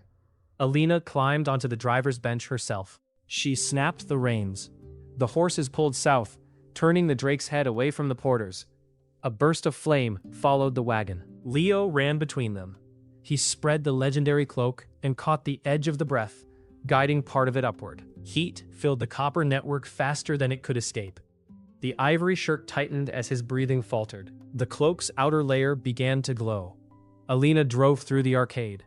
Stone columns blocked the direct flame. One horse stumbled, but the wagon cleared. The first cable remained attached, but the drake had learned from the pull. It lowered its head until the horn scraped stone, preventing a second loop. Leo's initial plan had failed. The creature was too strong for one crane and too intelligent to offer the same angle again. The furnace drake charged, and Jessa's line broke sideways. The drake struck the fountain, filling the square with stone fragments. Celia was thrown beneath a cart. Garen held his ground long enough to cut the damaged foreleg again, then took a shoulder plate across his body and rolled through a burning stall. Leo ran along the drake's left side. He cut at the chest seam during its stride. The short sword barely marked the stone plate. A rear claw caught his cloak and dragged him from his feet. The master's continuity property spread the force. The clasp tore free before his neck broke. Leo hit the ground beneath the body. Each step landed around him like a falling wall. He moved between the legs, using the spring boots in short bursts. A rear foot descended. Leo crossed his arms and took the edge of the impact against the vest. The floor cracked beneath him. The suit held, though pain climbed through both shoulders. He rolled beyond the tail and reached open ground. Celia crawled from beneath the cart, with blood on one cheek. Garen rose near the burning stall, his damaged breastplate hanging open again. The drake turned toward the river road, where the last civilians were still evacuating. Leo saw the loose chain trailing from its jaw horn. The broken crane had failed as an anchor. The street itself could become one. He told Elena to bring both remaining water wagons across the northern lane and lock their wheels behind the stone drainage posts. Bram connected the loose chain to the first wagon. Joran and Nessa reinforced a second cinder silk loop around the chain links. Celia understood before Leo finished. She ordered every remaining soldier to pressure the damaged foreleg and force the drake's head toward the anchored line. The square moved as one workshop. Garen attacked from the front, striking the left ankle plate with the same descending cut that had broken Leo's floor. Celia entered after the impact and drove her spear deeper into the joint. Thomas added his weapon beside hers. Jessa's shields pressed against the lower leg, keeping the spears from being shaken free. The drake lifted the injured limb, and Mira ran up its lowered shoulder. Her first boot landed on a plate seam. The second carried her to the horned crown. She drove her curved sword between the clear inner lid and the right eye. The drake reared and turned toward the pane. Its loose chain crossed the square. Bram caught it with a loading hook and pulled it around the anchored wagon post. 30 workers seized the line behind him. The chain tightened. The silk loop beneath the jaw held against the heat. The drake's head stopped halfway through the turn, and its chest plates opened as it drew breath. Leo ran across the fountain ruins, stepped onto Garen's lowered greatsword, and used the flat as a springboard. Garen lifted at the same moment. The combined force carried Leo onto the drake's damaged foreleg. He climbed the stone plates while the creature fought the chain. Mira remained between the horns, using her sword to keep the right eye closed. Celia and Jessa held the foreleg below. The drake inhaled, filling its throat with red light as Leo reached the chest seam and drove his short sword into the opening. The blade entered deeper than before, then stopped against an inner plate. Fire gathered while he wrapped both grip gloves around the sword hilt and pulled sideways. The suit transferred strength through his back and boots. The seam widened a finger's breadth. The blade bent as the drake released its breath. Because the chain held its head sideways, the fire crossed the empty southern arcade. The silk around the horn began to burn through. Workers shouted as fibers snapped one by one. Leo pushed the sword farther between the plates. He remained on the creature with half a blade, while the drake tore one horn free of the silk loop and shook its body. Mira lost her footing. Leo caught the strap of her boot with his left hand. The precision grip property locked around the leather, while his right hand remained wedged at the chest seam. Mira swung beneath the neck, looked up, and saw the open membrane beneath the jaw. She cut it while hanging from Leo's arm. Hot blood poured across the plates. The drake lowered its head in pain. That movement opened the chest seam farther around the broken sword. Leo pulled Mira onto the foreleg and thrust his gloved fingers into the gap. The inner plate closed against his hand. The legendary glove compressed. Pain crushed through his knuckles. He used the black thimble, the same small tool he had worn during the first night in the ruined shop. Leo pressed its reinforced tip against the inner seam and turned his wrist. The pressure focused into one point. A hidden membrane split. The plate loosened, and Leo caught its edge with both gloves and pulled. Strength from mastery points tightened his arms. Months of real combat training and 12 years of hard physical labor held his stance. The suit transferred force through every copper line. Celia's spear, still buried near the foreleg, gave him a lower support point. Mira planted her one stable boot against his back and pushed. The chest plate opened. Behind it pulsed a red organ, protected by thinner bone. Leo drove the broken sword into the center. The furnace drake convulsed. Its head rose, tearing the remaining chain from the wagon. Fire spilled from the wounded throat in broken bursts. Leo lost his footing and hung from the sword hilt, while the creature crossed half the square. Darren came beneath him and struck the sword pommel with both hands. The broken blade entered up to the guard. Leo released and fell. Garen caught his vest, and both men rolled beneath the edge of the drake's collapsing shoulder. The furnace drake struck the market stones hard enough to overturn the nearest water wagon. Its claws moved once. The glowing seams dimmed from orange to dark red, and the creature lay still. For several breaths, the people in the square listened to burning wood and their own breathing. Bram released the chain. His palms had bled through the gloves. Jessa sat against her shield. Celia pulled her spear from the foreleg and used it to remain standing. Mira slid down the drake's crown with soot across her face and one boot missing. Elena climbed from the damaged wagon. She crossed the square, stepped over the broken horn, and stopped in front of Leo. The legendary suit was torn at the cloak, burned along the collar, and dark with blood near both gloves. It still held its structure.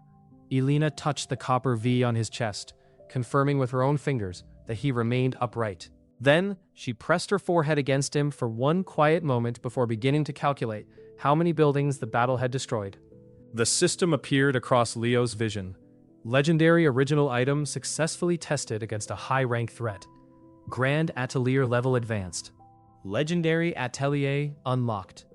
Leo looked around the square at workers, guards, adventurers, merchants, and customers wearing things made in his shop. The system recognized his suit. The city had tested the atelier, Prince Cassian opened the inner gates after the furnace drake died. His palace guard entered the lower city in clean armor and found the battle already decided. Deep gate creatures still moved through the eastern streets, but organized teams wearing Varn equipment hunted them until nightfall. The furnace drake's body remained hot enough to scorch stone until the next morning. Leo organized guards, butchers, alchemists, and material cutters before valuable tissue spoiled or thieves reached it. The carcass yielded throat membrane, horn sheath, fire glands, inner bone, and stone plates, worth more than any single dungeon hall Ravenport had recorded. A public salvage agreement divided the value before anyone could claim the whole corpse. Half of the auction proceeds went to rebuilding the river and eastern wards. 1/4 paid the injured, the families of the dead, and the crews who had held the chains. The remaining quarter formed a city emergency reserve. Leo surrendered a cash share in exchange for first selection of a limited set of materials for Varn Atelier. He chose the damaged chest plates, a section of throat membrane, 1 horn sheath, and a sealed fire gland. Every companion and labor crew received the payment recorded under the agreement. Cassian attempted to present the seizure as the reason the Atelier's goods had reached the defense. Too many people had watched his soldiers guard those goods inside a closed shop while the ward burned. Sir Garin gave an accurate report. Celia did the same. 5 merchant houses produced Leo's evacuation contracts and emergency stock records. Sergeant Crest added the evidence of Bale protective work sabotage. The guard quartermaster documented the failure of the palace equipment. Workers from the blasted Deepgate route testified that the prince's treasurer had ordered mining to continue after scouts warned of movement below. Ravenport was a hereditary city principality. No king stood above Cassian, and removing him by force would have divided the guard and risked a civil war while Deepgate was still unstable. He kept the title and the city seal, but the merchant council, ward magistrates, and guard commanders now possessed enough evidence and public support to block another arbitrary seizure. The settlement took place in the market square 4 days later because Leo refused another private dining room. The prince returned to the workshop, paid compensation for damaged stock, canceled the special levy, and granted Varn Atelier an independent city charter. The charter protected its property and contracts from arbitrary requisition. In exchange, Leo agreed to maintain a paid emergency supply for Ravenport at transparent prices. The emergency contracts still included full wages, material costs, and a fair production margin. Cassian signed in front of guards, merchants, and River Ward residents. His green eyes remained calm, his hand pressed deeply enough into the paper to leave the seal crooked. Orlin Bale lost his guild seat when the failed army armor and Halden's testimony were reviewed together. Bale Protective Works survived under new management after paying damages. Leo bought 2 of its best sewing frames at auction and hired several workers who had been punished for Orlan's decisions. Sir Garin kept his position long enough to reorganize the palace guard, then resigned. He later became the chief instructor for Varn Atelier's material escort teams, where his first task was teaching tailors how to survive people who did not respect measuring distance. Celia became commander of Ravenport's combined city guard. Her first uniform was a silver and navy Varn set that allowed her to fight in the front line, while remaining recognizable from every street. During the final fitting, she remained after the assistants left. Celia told Leo with her usual directness that her respect for him had stopped being purely professional, somewhere between the Ember Nest and the market battle. She had no intention of becoming a decoration in a rich man's house or allowing affection to interfere with her command. Leo answered that he wanted neither. She considered the terms, pulled him down by the front of the new uniform, and kissed him once before returning to the night patrol. After that evening, she sometimes stayed for a late meal when patrol allowed, and their arguments moved from fitting tables to the river balcony. Mira led the Atelier's first permanent gathering company. She selected adventurers for discipline as carefully as strength, and refused to bring Leo common materials at rare material prices. She also demanded replacement boots so often that Alina created a separate account for them. Alina became a full partner. She expanded supplier contracts beyond Ravenport, opened the first branch in the southern city of Belhaven, and prevented Leo from purchasing a vineyard during his first year of real wealth. 2 years later, she purchased a small one on behalf of the company because the numbers finally made sense. Nessa became head of production. Joran trained cutters and designed tools for workers with injured hands. Bram ran transport and warehouse security. Every employee received wages on the promised day, profit bonuses during strong seasons, and protective work clothes made in their own shop. Leo remained ambitious, pleasure-loving, and completely unwilling to return to a life of deprivation. He bought a large house above the river, with a heated bath, a wardrobe room, and a wine cellar deep enough to make Alina revise 3 budgets. He wore tailored coats even to breakfast. He enjoyed the attention that followed the copper master through noble districts and rarely pretended otherwise. His relationships with Mira, Alina, and Celia developed in different directions and at their own pace. Mira entered his rooms through windows, even after he owned a front door worth more than his first workshop. Alina kept a private desk beside his and occasionally stayed after the ledgers closed. Celia maintained a residence near the guard headquarters, though one silver and navy coat remained in Leo's house. Mira argued about risk and decided which expeditions deserved a team. Alina controlled expansion and rejected contracts that threatened the company's stability. Celia challenged every military design before allowing guards to trust it. Their decisions changed where the atelier opened, which work it accepted, and which dangers Leo faced himself. Leo continued training. Mastery points had strengthened his body, but he treated them as better material rather than a finished product. He sparred with Garen, ran the city wall in weighted boots, and entered dungeons when extraction required his own hands. By the 3rd year, he could defeat an experienced soldier in ordinary clothes.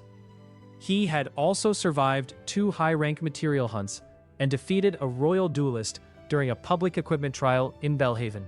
Wearing the Grand Atelier suit, he stood among the strongest independent fighters on the continent, with results witnessed outside Ravenport, rather than claimed by reputation alone.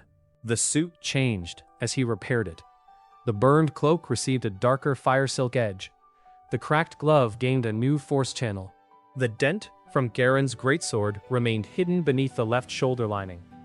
Leo refused to replace that panel while it could still be reinforced. Varn Atelier opened stores in 5 major cities across 3 kingdoms and licensed ordinary production to carefully inspected partner workshops in 2 more. Orders arrived from 6 kingdoms, the western coast and the northern trade roads. Ordinary workers could purchase affordable gloves, warm coats, and back supports. Adventurers waited months for personalized sets. Nobles paid fortunes for formal garments that could stop a knife, endure winter roads, or keep a rider comfortable through a full day. At the 5th Continental Guild Congress, Varn Atelier was formally recognized as the foremost protective atelier in the known trade world. Its name had become an international standard, rather than a title Ravenport gave to itself. Leo limited legendary work to a few commissions each year. The system store remained an emergency tool. It sold only materials he had already discovered, in small quantities, at 5 times their normal value. Unique monster parts never appeared. Wealth made the prices survivable. Scarcity kept the dungeons relevant. Every enhanced item wore down through use. When key seams tore, properties weakened. The repair halls in each branch became profitable businesses of their own. Copies continued to appear, but imitation thread could reproduce the copper V rather than the structure beneath it. 5 years after the Furnace Drake battle, the main Ravenport atelier occupied an entire stone block. The ground floor displayed workwear and travel clothing. The second held fitting rooms for adventurers and nobles. The upper workshops contained dozens of trained craftspeople. A protected bridge connected the building to a material archive and testing yard. At the center of Leo's private office stood a glass case. Inside rested the gray flour sack shirt, with the faded mill stamp near its hem. The 6 stabilizing seams had yellowed with age. The shirt was clean, repaired, and far too weak for him to wear into battle. It remained the most valuable thing in the room. One autumn afternoon, a duke from the western coast argued downstairs because his order would take 3 months. Nessa informed him that shouting did not improve stitch speed. Insult another apprentice, and the order moves back a week. When the duke tested her, she moved his appointment back 1 day. Leo heard the exchange through the open office door. He sat near the window with a glass of wine from the company vineyard. The bottle was excellent. Elena had been right to wait before buying the land, which made the wine slightly harder to enjoy. Mira occupied the sofa with one leg over its arm, reading an expedition report. A new scar crossed her left forearm. Celia stood near the material map, marking guard routes around a recently opened dungeon. Elena worked at the second desk, where 3 branch ledgers waited for signatures. A young courier entered, carrying a sealed metal box. The gathering company had found a flexible black fiber in the new dungeon north of Belhaven. It looked like thread, yet it had grown through solid stone. Mira's team had cut a small sample and sent it directly to Ravenport. Leo opened the box. The fiber moved slightly when exposed to light, tightening into a cleaner line. The system analyzed its strength, flexibility, and unknown response to magic. A new original design frame appeared. Leo placed his wine on the desk. Elena reminded him that he had 3 contracts to review. Celia needed the guard route approved. Mira wanted authorization for a deeper expedition. Leo took the old black thimble from his vest and rolled it across his fingers. The Duke downstairs began complaining again. Leo smiled, carried the box into the workshop, and sat at the main cutting table beneath the name he had once died wishing to see. Varn Atelier. He threaded the needle and made the first stitch.